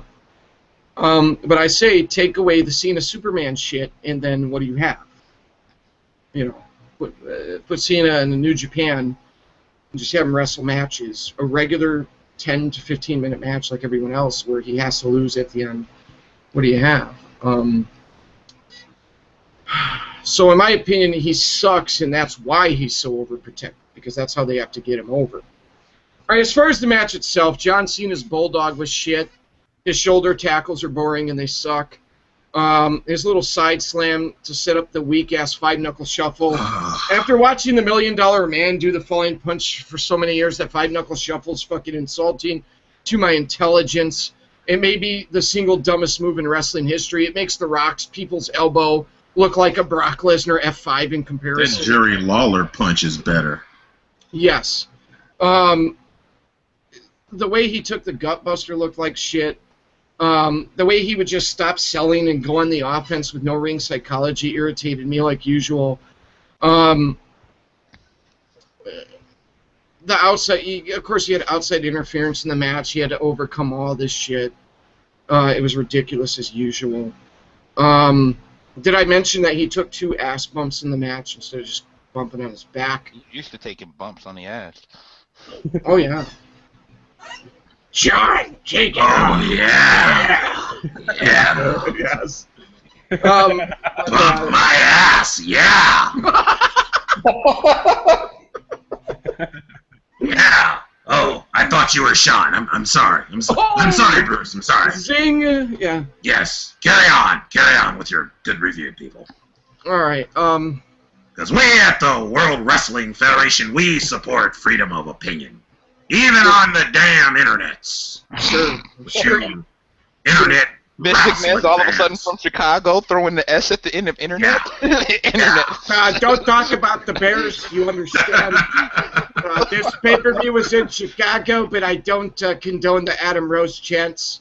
We don't do the fandangles here in Chicago. We don't do the fandangles here in Chicago. Michael Jordan's, No. Walter Payton's, yes. Yes. But anyways, you had Michael Cole screaming during the match, Bray Wyatt's down. Why isn't the referee count? First of all, this is my first time in this review. I'm going to say this. Fuck Michael Cole. This guy would fall in a hole full of dicks and fucking love it. He'd be like, yes! Yeah, look at all these cocks. This is fun. It's fun. It's a party. It's a party. It's a party, yeah. You could just imagine like Michael Cole walking into the locker room after matches. Hey, it's a big party. Yeah. Michael Cole's like, shove that beer bottle up my ass. It's fun. And then JBL walks in the room. It's a bag of dicks, Michael.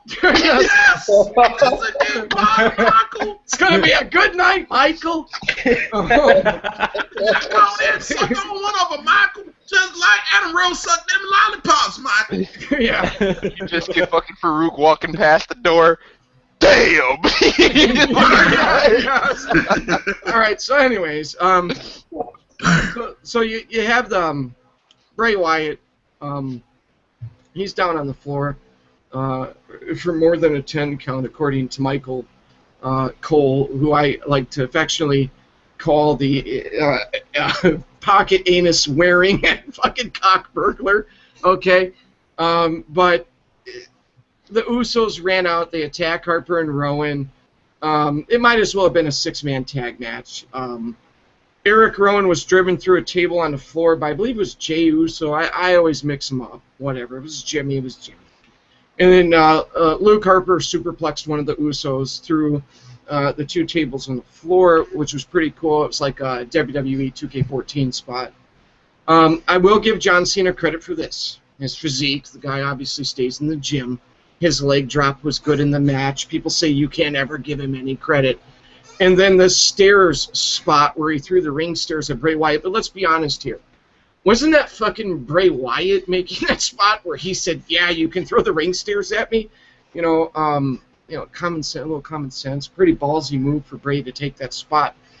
It looked like in that spot it did cut Bray's elbow open pretty good. So props to Bray Wyatt for that. The guy's a fucking beast.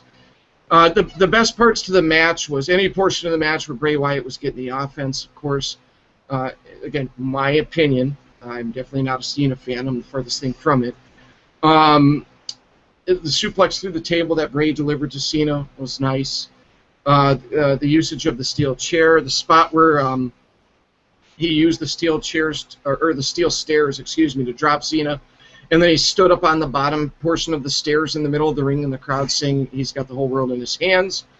The backsplash to Cena off the stairs onto the floor was pretty good, and props to Cena for taking that. Bray Wyatt driving John Cena through the barricade was pretty cool. Bray is a fucking beast, okay? In my opinion, when I look at it, what did John Cena really do that was great in this match? He did the same leg drop he always does. He took maybe one or two bumps that I liked, and that was it. But of course, you see a guy in Bray Wyatt who could replace a guy in CM Punk who said, "Fuck this company, I've had enough, I'm out of here." Okay, props to CM Punk for that, by the way. Oh, yeah, definitely. You've got a guy in Bray Wyatt who could embody the Rage Against the Machine character, a guy who's ultra talented, cuts these deep promos, gets in the ring and constantly, look at the match with fucking Daniel Bryan at the Royal Rumble. Look at the Shield against the Wyatt family match. I'm going to have a brain aneurysm talking about this, and I hate to joke about that because so many people have had that, but my head hurts. But of course fucking Cena has to go over again. Of course he has to go over again. Every fucking time it's got to be John Cena going over.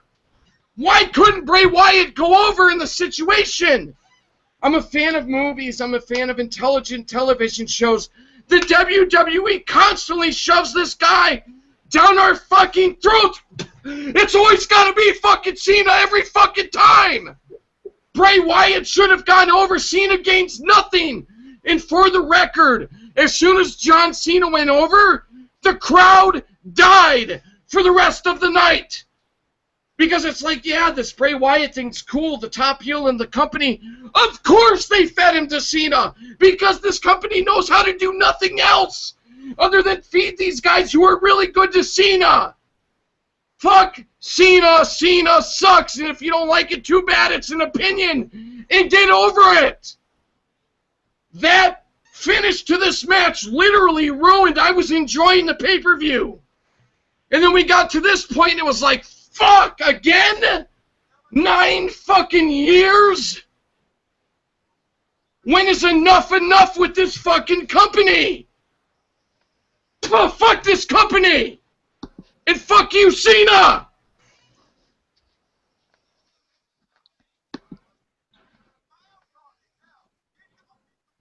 You got to follow that, MG, so that way I can fucking do it. Honestly, I don't got shit to say about Cena that I haven't already said.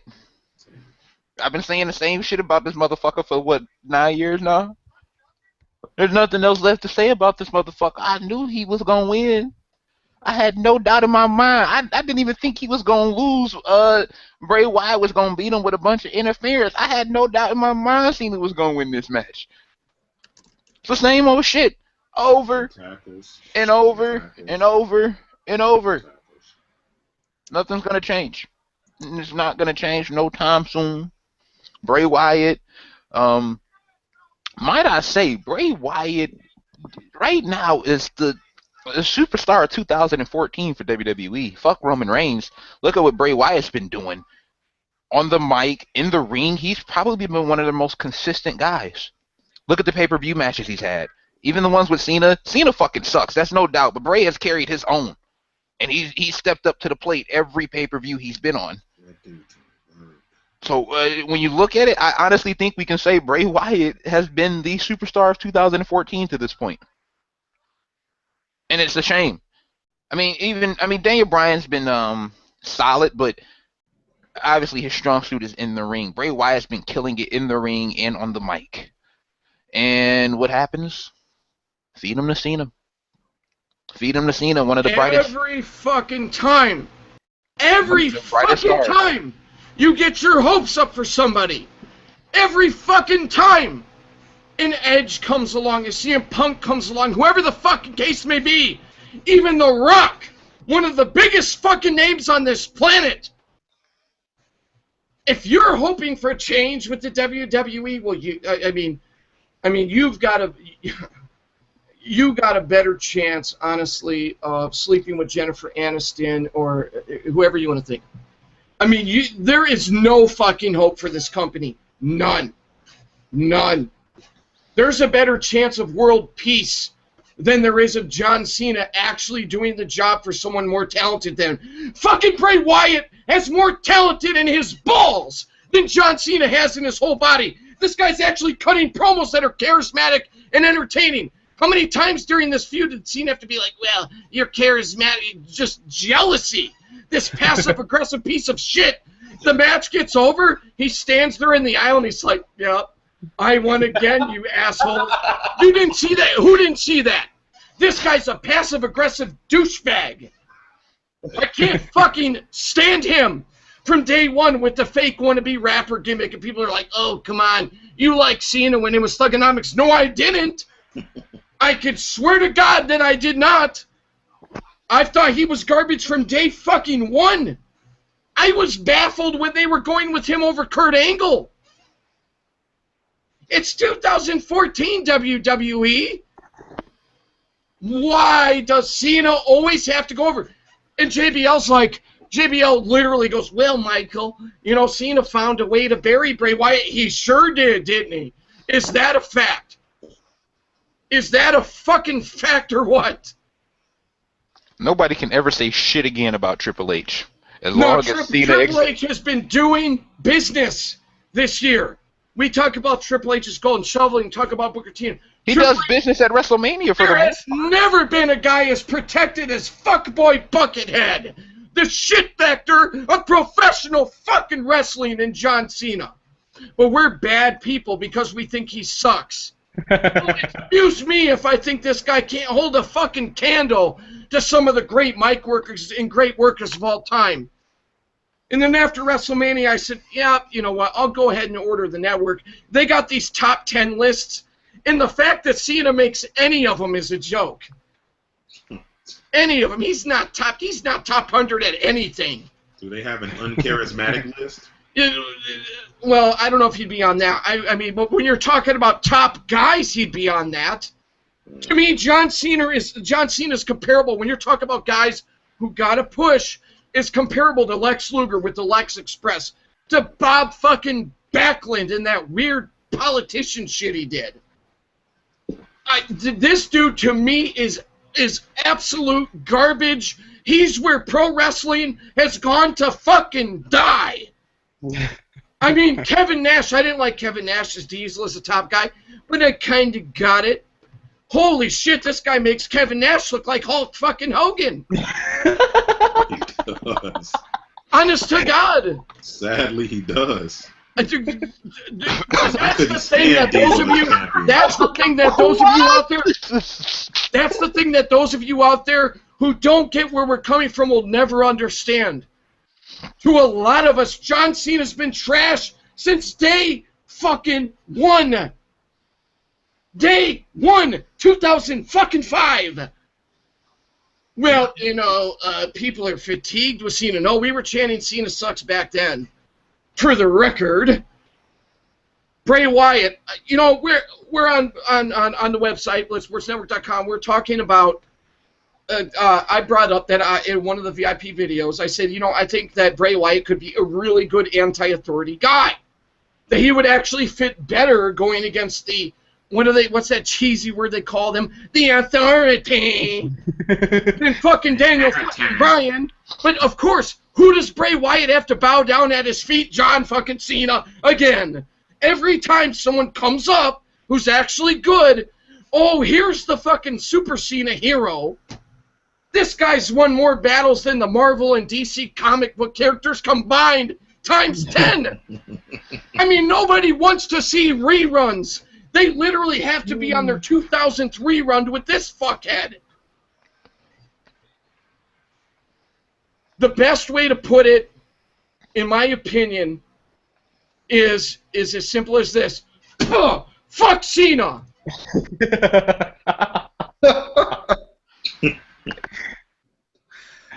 Oh my God! Look, I tried to tell you guys, man. When I was telling you guys I was off the Bray Wyatt bandwagon, nobody wanted to listen. Everybody was saying, "Oh man, Bray Wyatt's so talented. You don't know what you're talking about." This is why I got off of the Bray Wyatt bandwagon. I knew where it was headed.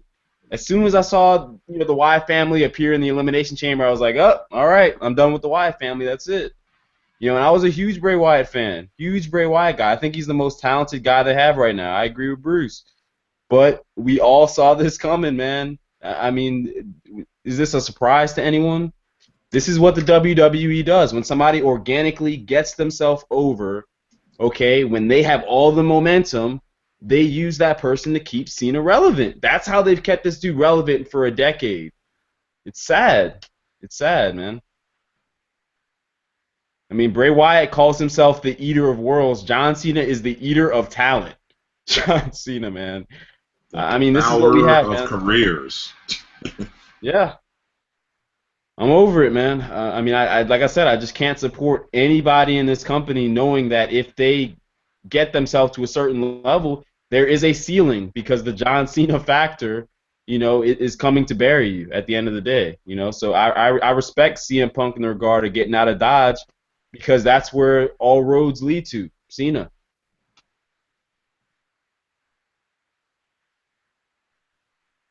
The shovel factor of professional. No, I wouldn't be surprised if saw him and Daniel Bryan at SummerSlam.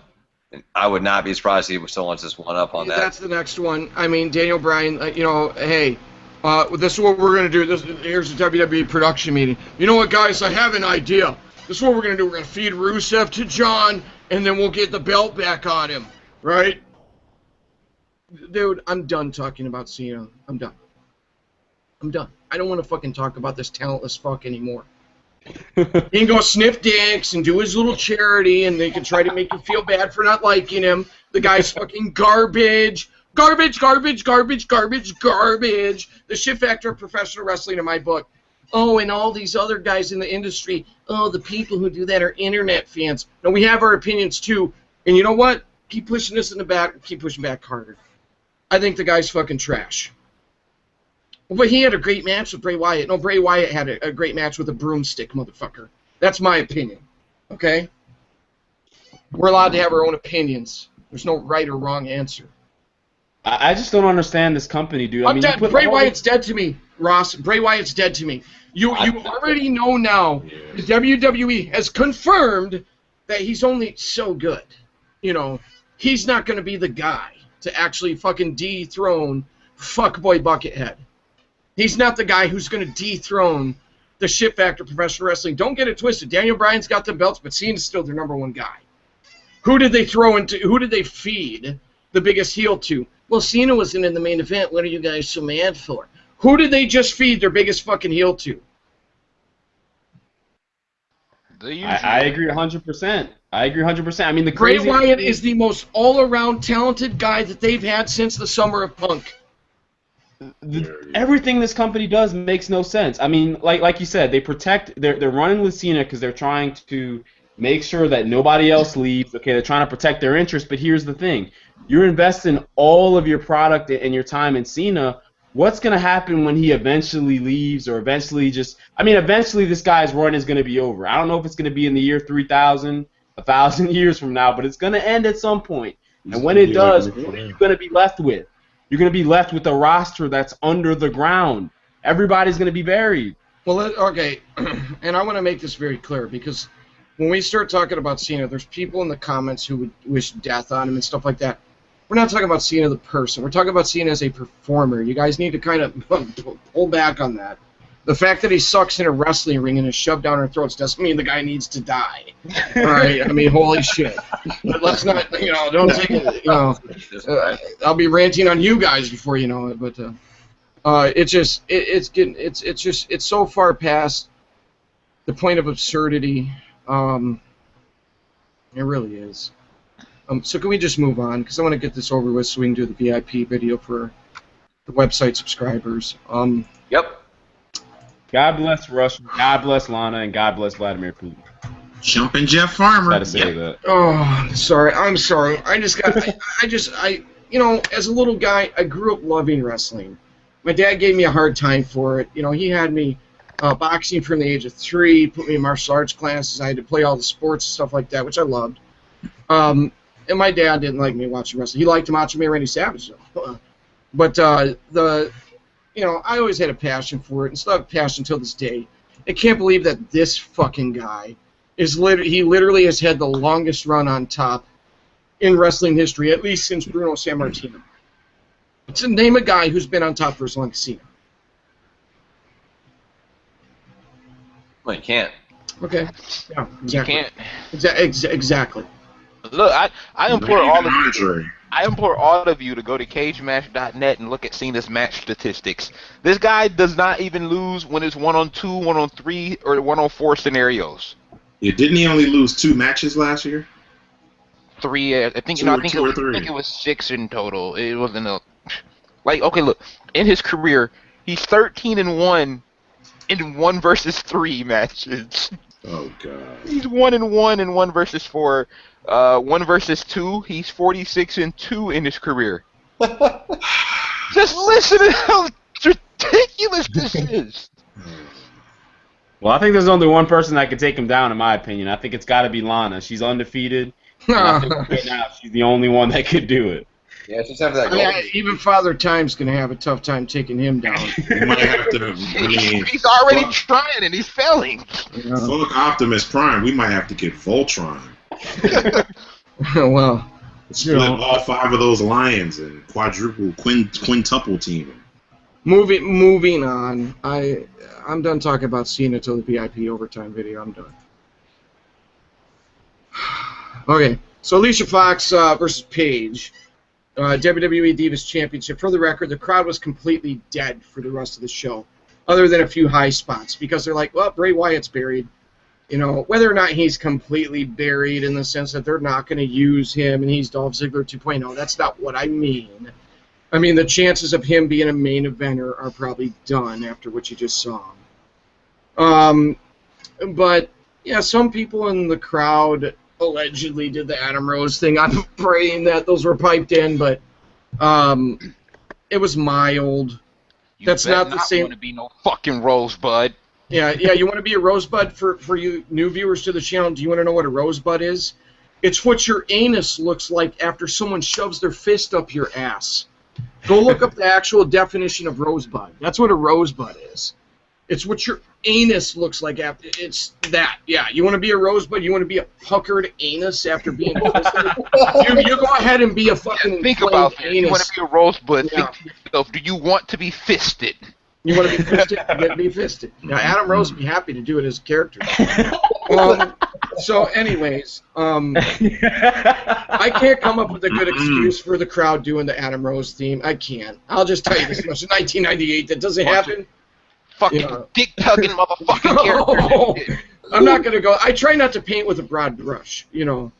I'm not talking about the crowd. I'm talking about some of these fucking characters. Oh yeah. Well, yeah. Adam Rose, him and Michael Cole, Michael Cole, and JBL. They're like, hey, what are you doing tonight? Elephant walk? I'm down. Let's go. Well, Bruce, if that was the ECW crowd, you know, 1 million people would have walked in. Everybody would have walked out except for Adam Rose. Oh yeah, you're probably right.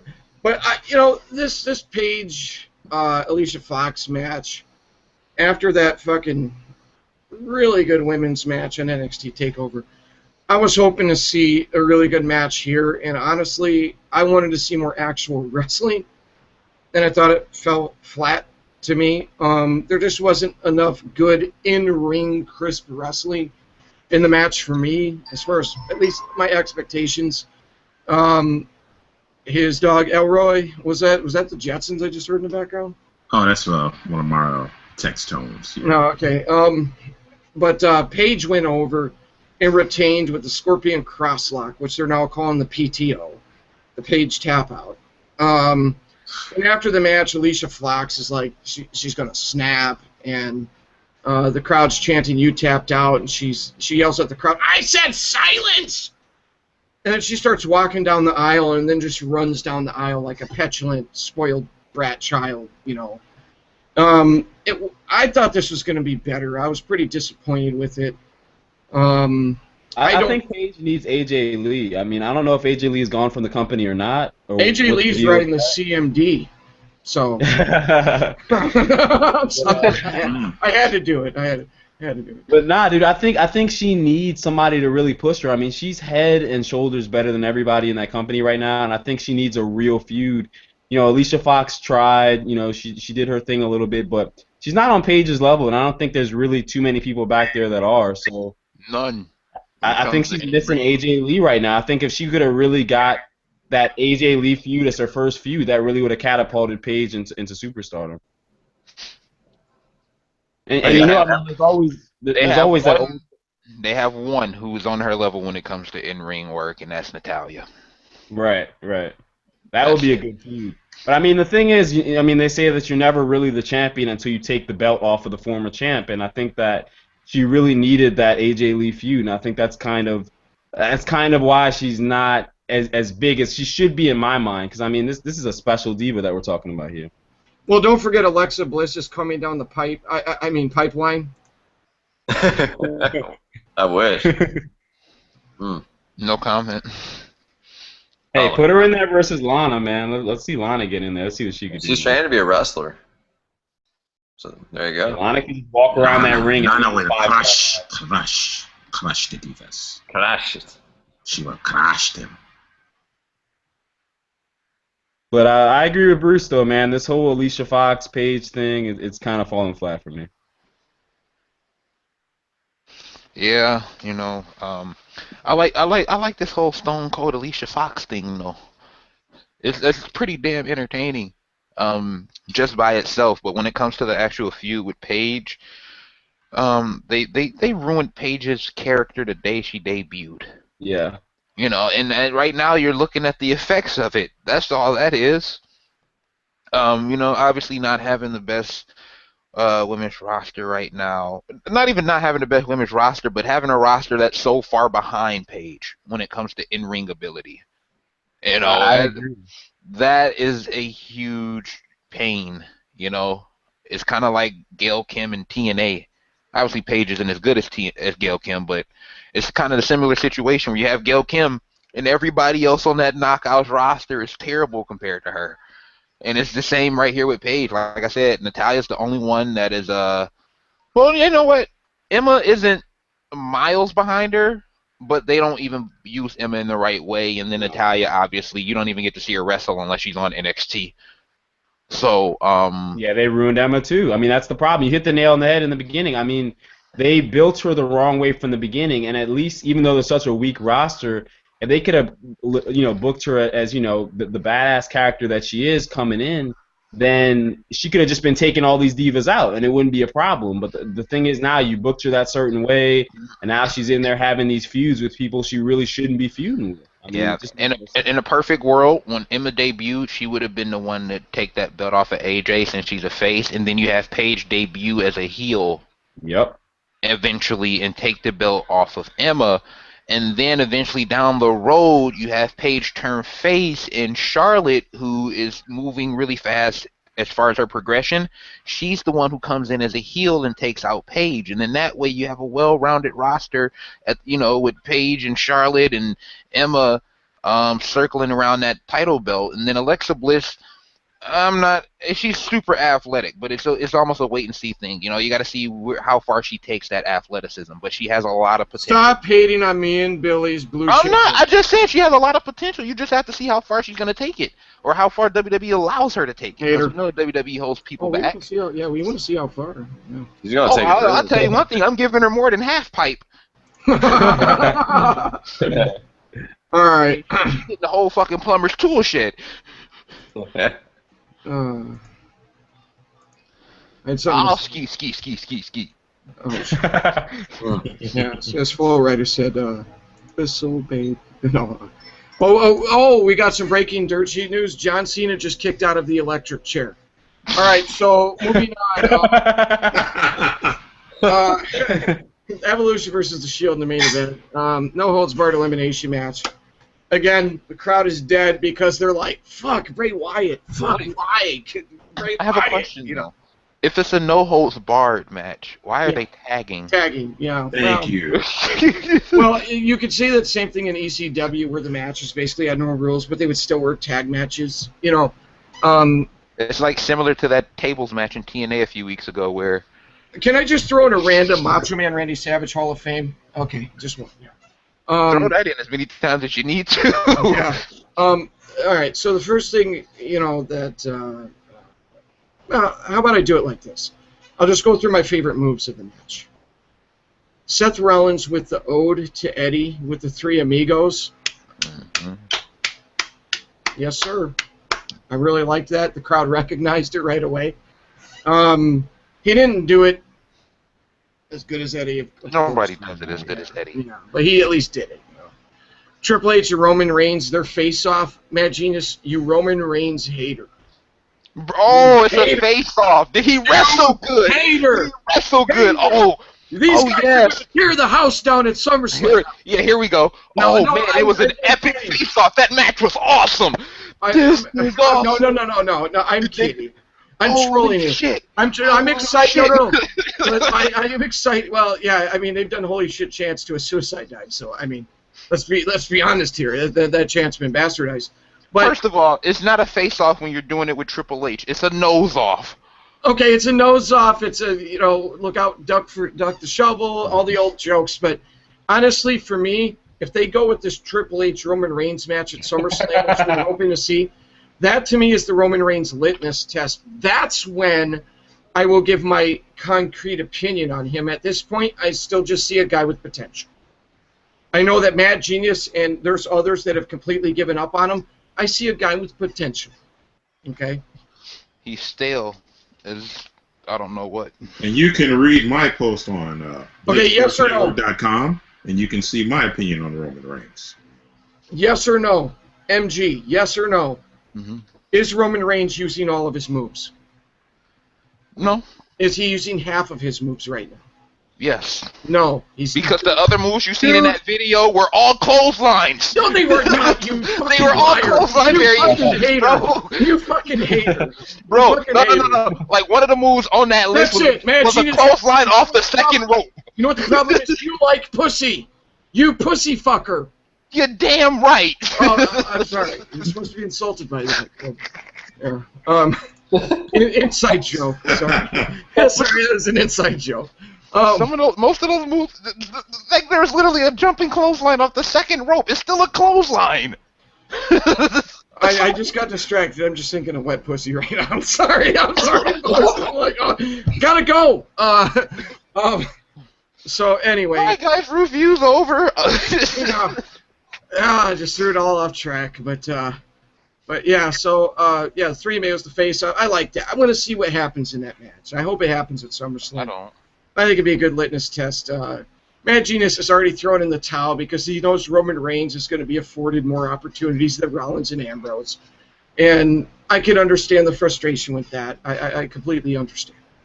But I mean, even with that being said, though, does it really matter? Because even for Roman Reigns, his ceiling is technically never going to be reached because, like we established, nobody gets past the John Cena ceiling. But Roman Reigns may be that guy that they. No, he's not. He will. But look at the. He will be the guy because they won't feed him to Cena. They will not. He's I don't think he will either. They're keeping him away from Cena on purpose. I think so too. They might not feed him to Cena, but what I'm saying is he going to overshadow Cena? Is he going to get a run on top of Cena's? I'm not sure because he can sell merch. No, we got to remember they're planning for him to be the guy after Cena leaves. That's what they're setting him up for, not while Cena's there. In this company, it comes down to one thing: can you sell merchandise? As much as I'm with the Roman Reigns thing, as far as the guy's charisma, his in-ring ability, potential, I don't know if he can sell merchandise. I'm not sure if he can. And to this company, that's all that matters at the end of the day. You know, so until somebody comes along who could sell trying to operate merchandise. a cash register, Ross? What's that?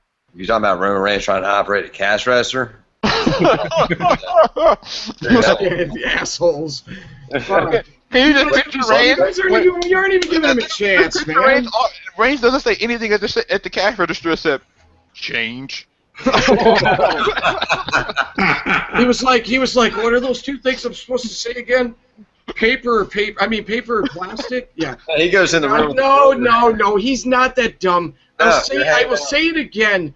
You allow Roman Reigns to embody the old Kevin Nash swagger persona, the Big Daddy Reigns, Big Daddy Cool type persona, and I think he would be better served with that sort of persona. But they're not going to do that. My opinion. They're not going to do it. No, I agree with that, Bruce. Yeah.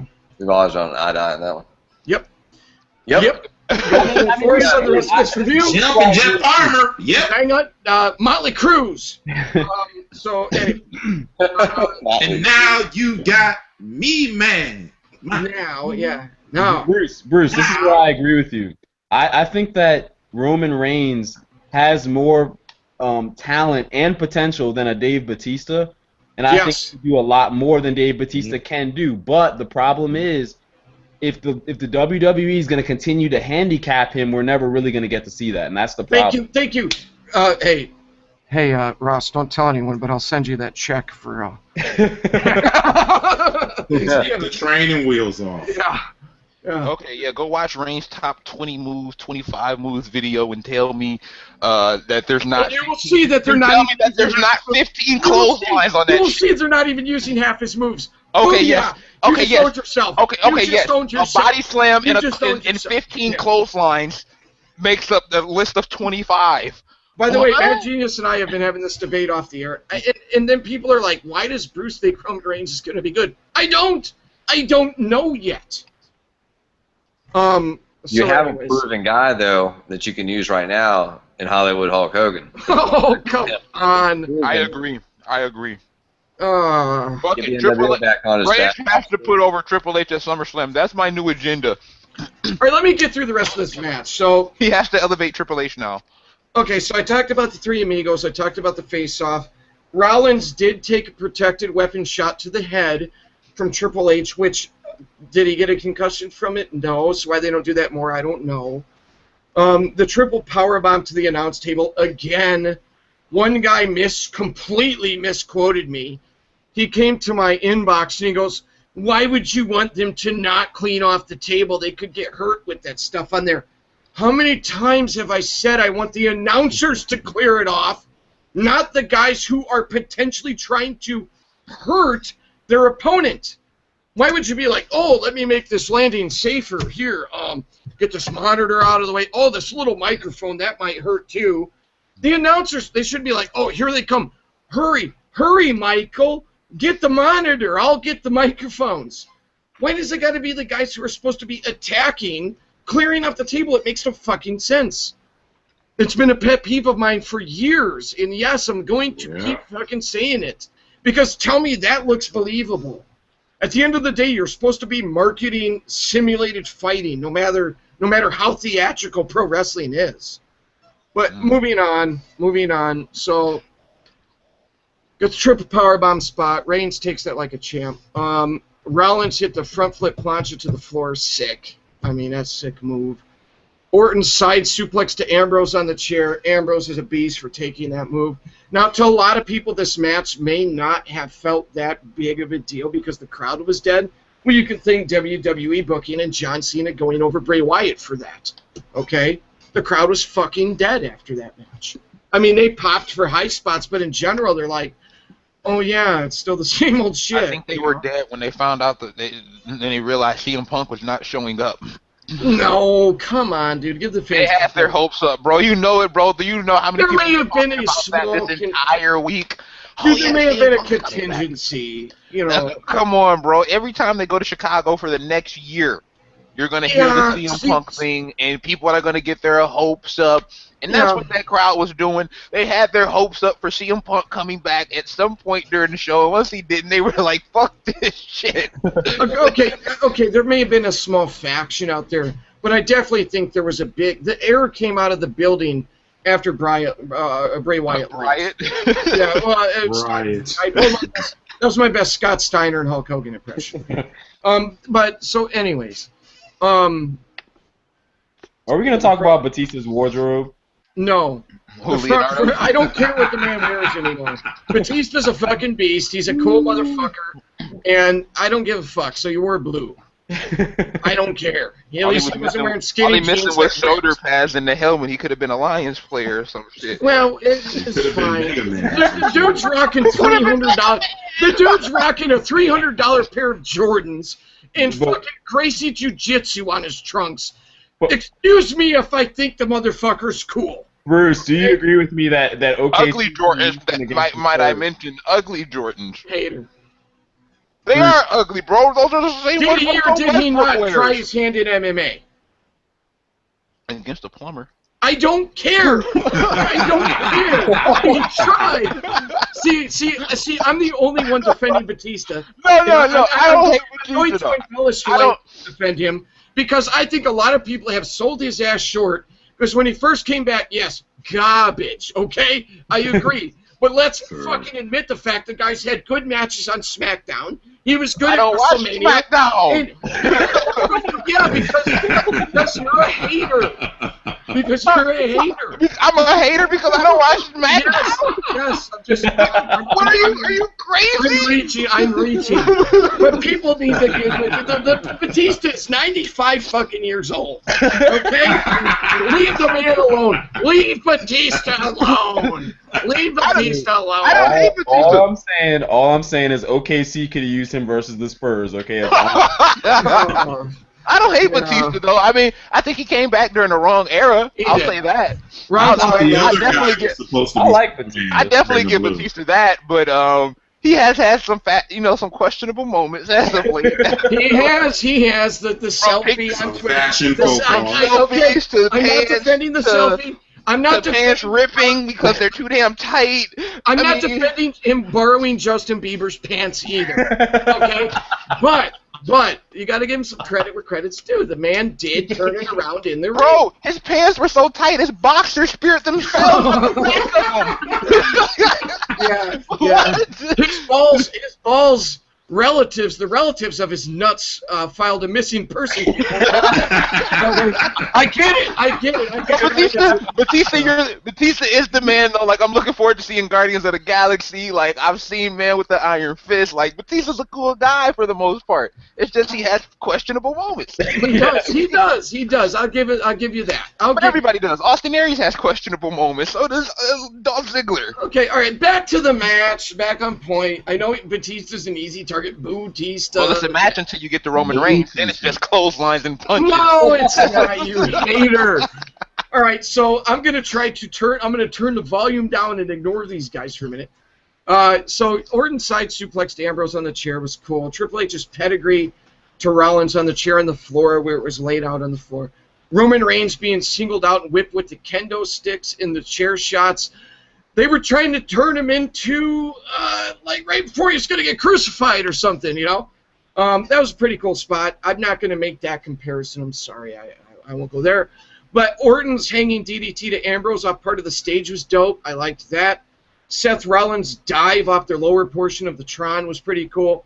Batista spearing Rollins midair from the second rope, followed by Rollins slipping out of the Batista bomb, and then Reigns delivered the spear to Batista.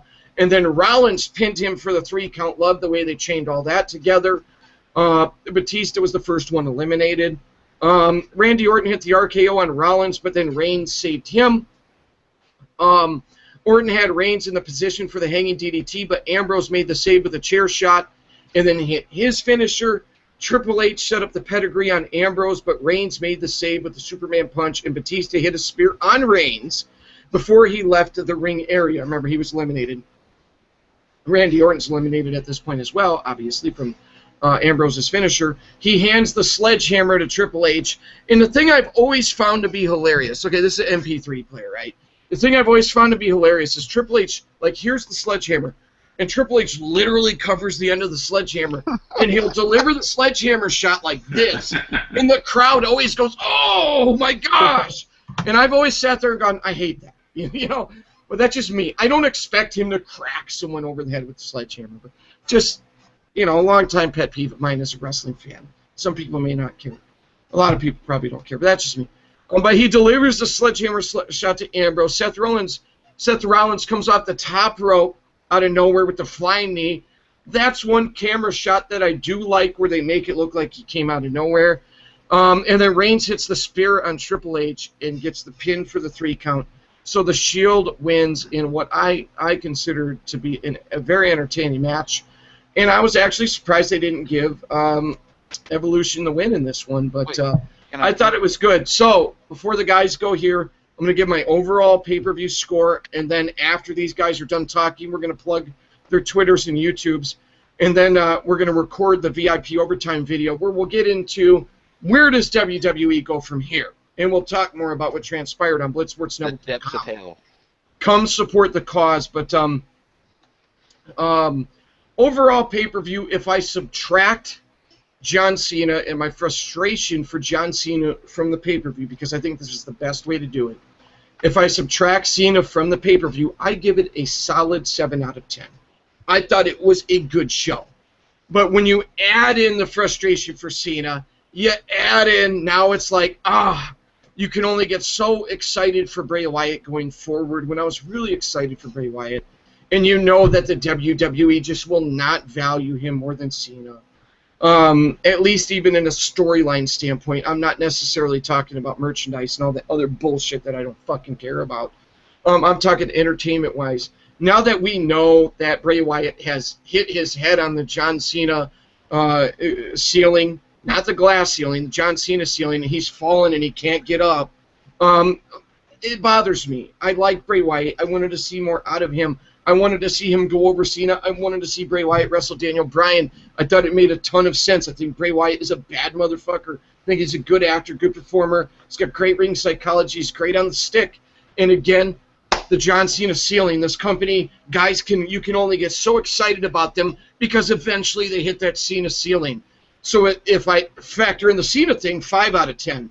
But without the Cena thing, 7 out of 10. I think that's the most fair way to review this pay-per-view. That's my opinion. I'm sticking to it. I'm done talking about this on this platform. I'll talk to you guys on Blitz Sports Network, and we'll let the guys...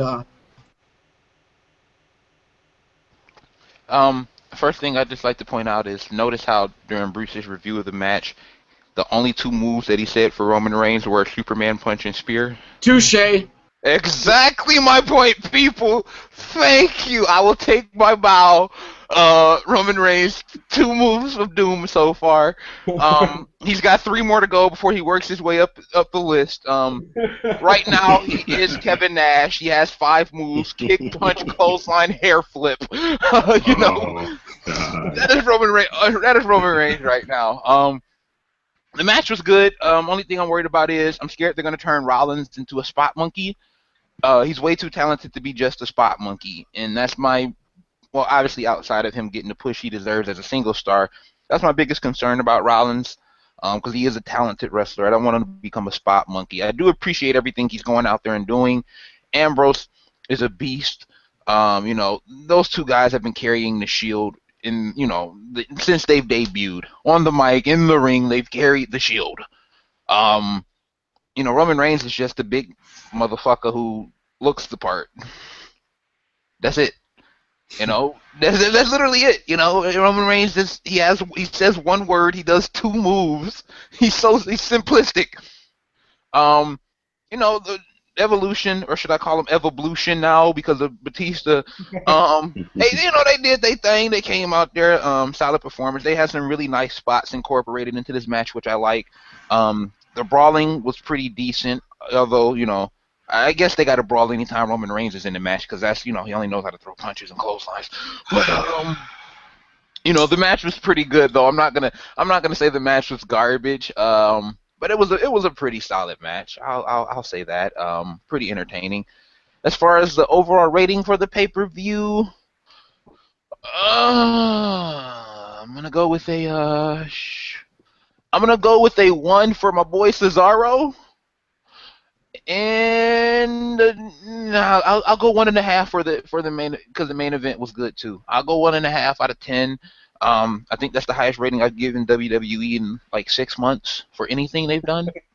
No. WrestleMania got a pretty good rating for me. So did the Raw after WrestleMania. But as far as going forward from the future, the product's going to continue to suck. John Cena's going to continue to get butt fucked by Vince McMahon, and Michael Cole will continue to get butt fucked by John Cena. It's they're elephant walking it, So fuck Adam Rose, fuck Wade Barrett, fuck this company. I hope they burn in the depths of hell right next to Undertaker's character and Kane's character. Adam Rose deserves to be beat in the face with a bag of nickels by Jack Swagger. I was about to say, hey, be careful what you say. You might like it. Yeah, exactly. I had to refrain myself from that one. That was low-hanging fruit, and we all know Adam Rose like things that hang low.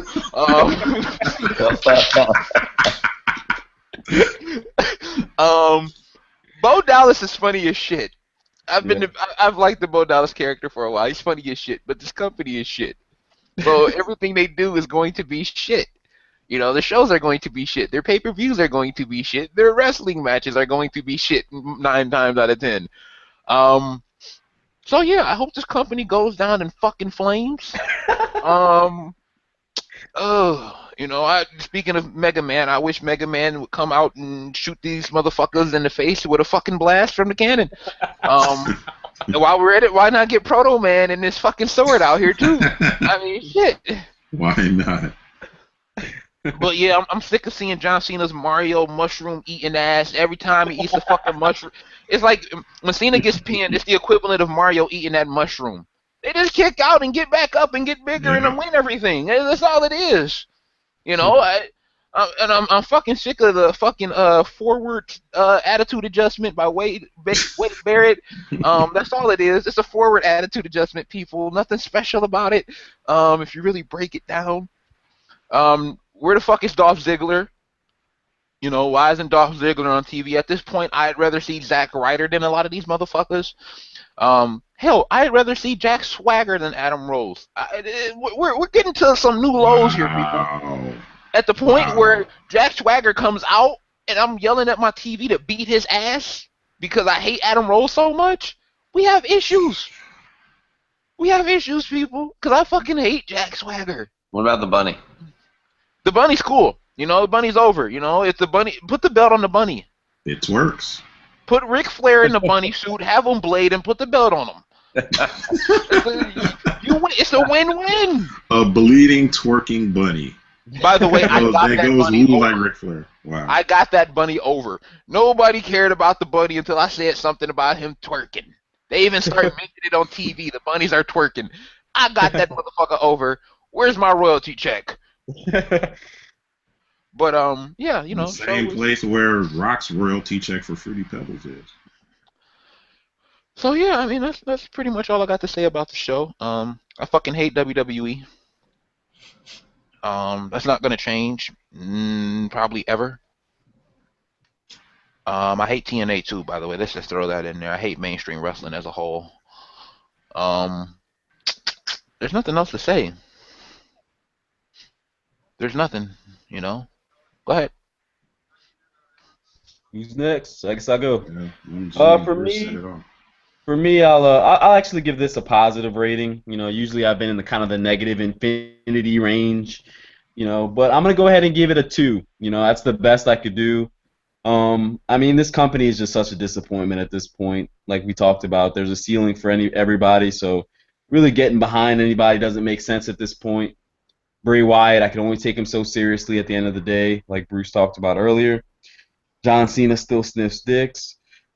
I mean, there's just nothing really positive I can really talk about. I don't like how they're using Paige at this point. I mean, I respect the fact that they understand what they have, but then do they really understand what they have? Because they're not using her correctly. you know, and they botched it from day one, as usual. I mean, as soon as they bring these guys up, you know, I think it was MG who brought this up earlier. As soon as they bring these guys up from NXT, you invest all this time, all this development into them down there in the developmental, then you bring them up and you totally undo everything that you did. I mean, this company, they just can't get out of their own way. They just can't get out their own way, man. So 2 out of 10 for me. Lana was obviously the best. Wow! Again, I get hit on Twitter with a guy who goes, "I'm in no way a Cena fan." I'm not gonna put his Twitter handle out there because I know how some of you guys are. You'll go harass him. He says, "I'm in no way a Cena fan, but I think that this is gonna elevate Bray Wyatt greatly, just like it did Damian fucking Sandow, right? Just like it did Damian Sandow. Just the same fucking comment. People left us. Okay, fine. If you think that, whatever. It is just like the cage matches against Ziggler, right? Yeah, sure. Cool story, bro. Well, wait a minute, Bruce. Wasn't Damian Sandow in that new X-Men movie? I'm done. I'll talk to you VIP members on blitzsportsnetwork.com. MG, plug your stuff. Plug those T-shirts, and we'll get back to rounds. Plug your stuff when you're done, so we can get to recording the VIP video. All right, I'm over on YouTube at Virtuoso Sports. Same on Twitter at Virtuoso Sports. T-shirts on sale, $20 each at prowrestlingtees.com/Virtuoso Sports. If you're an indie fan, there's indie wrestling shirt up there. Also, if you hate WWE just as much as I do, there's a no sports entertainment shirt up there, which is really popular amongst the people who've seen the shirt. So head over there and support me, guys. I would greatly appreciate it if you help me out in this next venture. Yeah, and real quick as I wrap this up, you guys go ahead definitely and support Mad Genius, support Bruce, man. Go over to blitzsportsnetwork.com. There's great content over there. If you like the reviews, you're definitely going to love all the content over there. Go over and support Mad Genius as well. Check out the awesome tees that he's created. And show your stuff, not mine, bro. Plug your stuff. Well, for me, I'm just going to wrap this up like this. Follow me at JokerBoxing News. If you like Lana and Paige, you're going to like my Twitter. God bless Russia. God bless Vladimir Putin. God bless Lana. And God bless the Soviet Union. I think we've got like 3 people on the no-flight list on this one show alone. I'm getting to fucking Europe. Fuck that. TSA's watching you guys, not me. I'm good. I keep it nonpartisan. Yeah. I'm leaving the dictators over. Hey, Bruce, up next. Let's wrap this up. Bruce, would you say you hate John Cena though, Bruce, as an entertainer, right? As an entertainer, yeah. asshole. That play for 6 seconds. All right, there we go. Yeah, I'm at the Lob Mob. Just Google me, Lob Mob at Twitter, Facebook, MySpace. Everything. All right, rating for the show. Just Google it. Yeah. I get the feeling Lyrical is about to say like Moco Space and Black Planet and like all these old ass words. I think you guys are underselling a good person to show, but it's your opinion. It's your opinion. Yeah. Okay, as far as the show, because I didn't see it all out, I tuned in like right after Cena because I was watching Game of Thrones. That fucking shit rocked. Yeah, man, that shit was fucking awesome. That ending. 10 out of 10. You just never see the ending coming. They had now the end of Game of Thrones. That was a real fight. Right. That fucking Arabian Prince against that fucking giant. Whoa. Oh, yeah, we don't spoil it. Oh, but no, the last episode, the Arabian Prince said, no, I'm not going to spoil it. No spoilers. You know, he came into Tyrion's fucking cell and said he would fight the giant. That was 2 weeks ago. People know that. Oh, yeah, okay. No, I'm not going to tell them what happened between the giants. Oh, they got to see what happened. The fight was epic, though. It was very, very epic. Especially that end part. God damn. Yeah, you won't see the ending coming. Believe it. Anyway, unlike this fucking WWE shit, it's so predictable. I mean, except for this match was kind of, I didn't expect that. I mean, I was less surprised by that than in the Game of Thrones. But yeah, the fact that like none of the Shield got eliminated. I thought at least Seth Rollins would get eliminated or something. I figured they were gonna try to go with the old. I remember years ago. Zack Ryder is garbage. Go ahead. Years ago, when they had the Survivor Series, when they were starting to try to get Shawn Michaels over as a single star, and he was like the sole survivor type thing, I figured they might try to do something like that with Roman Reigns, but They didn't.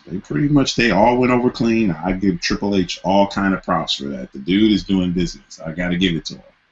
Yeah, he did business to Mr. Shoulder Tackles, and now he's doing business for the Shield. So I got no more complaints about. The Golden Shovel has now been handed down to Cena and Cena only. Mr. Shoulder Tackles and Mr. Punch Clotheslines. It's the man. We're gonna have to talk about Roman Reigns after this goes off the air. But and on BlitzSportsNetwork.com, I have my thoughts. I think that my theory about Roman Reigns, I think it's very good. I think you guys should read it. It's in the you'll see it. It's in the comments. I wrote about a couple paragraphs. Yep. I think that the moves that I think that he could do, I think all of that shit's very plausible. I won't get into it here because I want y'all to go to BlitzSportsNetwork.com. Support the good man Bruce Blitz, who about the hardest working dude on YouTube. Damn near popped a blood vessel in his head.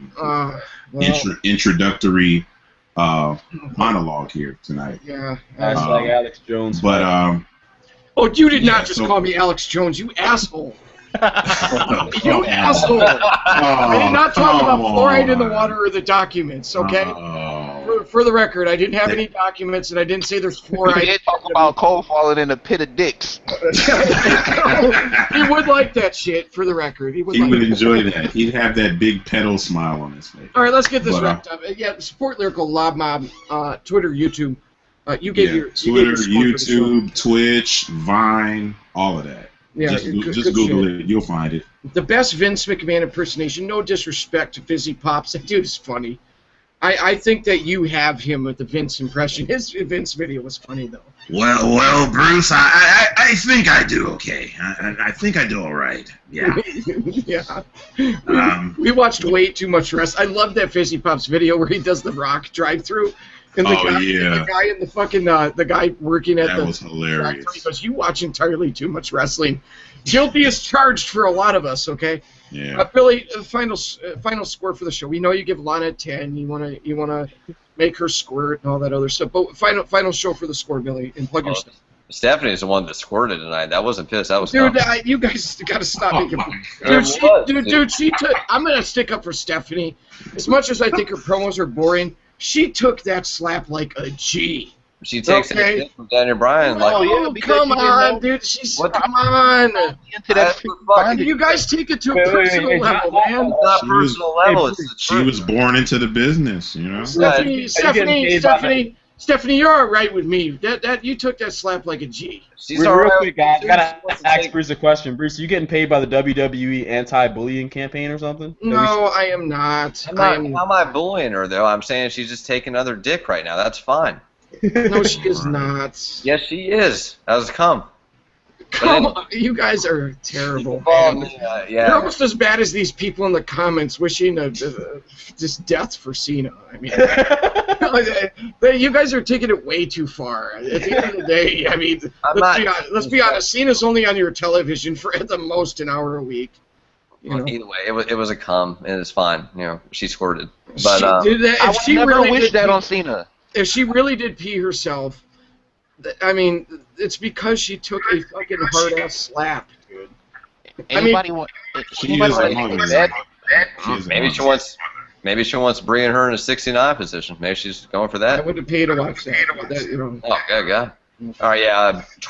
I'll rant for the show. You guys said pretty much all that you can say. 3 out of 10. The Cena stuff really hurt it for me, but I thought about the main event, the Cesaro-Sheamus match. The Divas match was a little short, but yeah, whatever. 3 out of 10. I say Twitter, Billy Ray MJ, YouTube, Scatter, Jagged. And I'm gonna play a little preview of what's on my channel right now, just for 10, 15 seconds. You got fucking men in bunny suits twerking. Okay. All right. That's all they need to hear. That's a good teaser. So yeah, that's a matchup. You are so welcome, people. Yes, that was the. Does anybody want to bet that Michael Cole's toothbrush is shaped like a dick? Oh shit! He's got to make sure he gets the back of his tongue too. On that note, we're gonna channel this passion, and we're gonna record the VIP overtime. Billy, get a feedback with you there. Turn on your speakers. We're going to channel this passion, VIP Blitz Teamers on BlitzSportsNetwork.com. Here we come. We're going to record the video for you guys. Subscribe to the channel. Thank you to all of you who sat here with us. Hope we entertained you tonight. That's ultimately the goal, that you had a good time. Bruce, yes? we need to make sure that Dave Bautista stays away from John Cena because he likes big blue people. He's a big fan of the Watchmen. Is that a Watchmen reference? Yeah, yes. Yeah, John Cena will be sniffing dicks tomorrow night. But so, anyways, we'll be back tomorrow night to do a Raw review. Make sure to subscribe to the channel. Hit the like button under the video before you go. It'd be nice to see you guys finger bang out 1,000 likes on one of these. That'd be really cool. And then visit the channel for other videos on the NFL. I have interest other than wrestling. NFL, NBA, MMA, boxing, and pro wrestling, of course. And then, like I said, BlitzSportsNetwork.com. I bust my ass on that website. You guys are going to be like, holy shit. How am I going to get through all these videos on here? There's a lot of stuff to watch on there. I mean, and that's where we talk the historical stuff we liked from the past, and then you get more of a flavor of what we do here. So head over there. Look forward to seeing more of you on there, and a shout-out to everyone on the site. But again, thank you for watching this video. Thank you to everybody who supports everybody who comes on the panel. We appreciate it. Fuck John Cena. Fuck the WWE for doing that again. Bray Wyatt, you're the man. Fuck the fact that they put Cena over again. But it's just so frustrating, man. And to the people who sit there and get all butthurt because people have a dissenting opinion on an entertainment-based product, get over yourselves. We hate Cena, and it ain't gonna change. Get over it. We're out. Peace.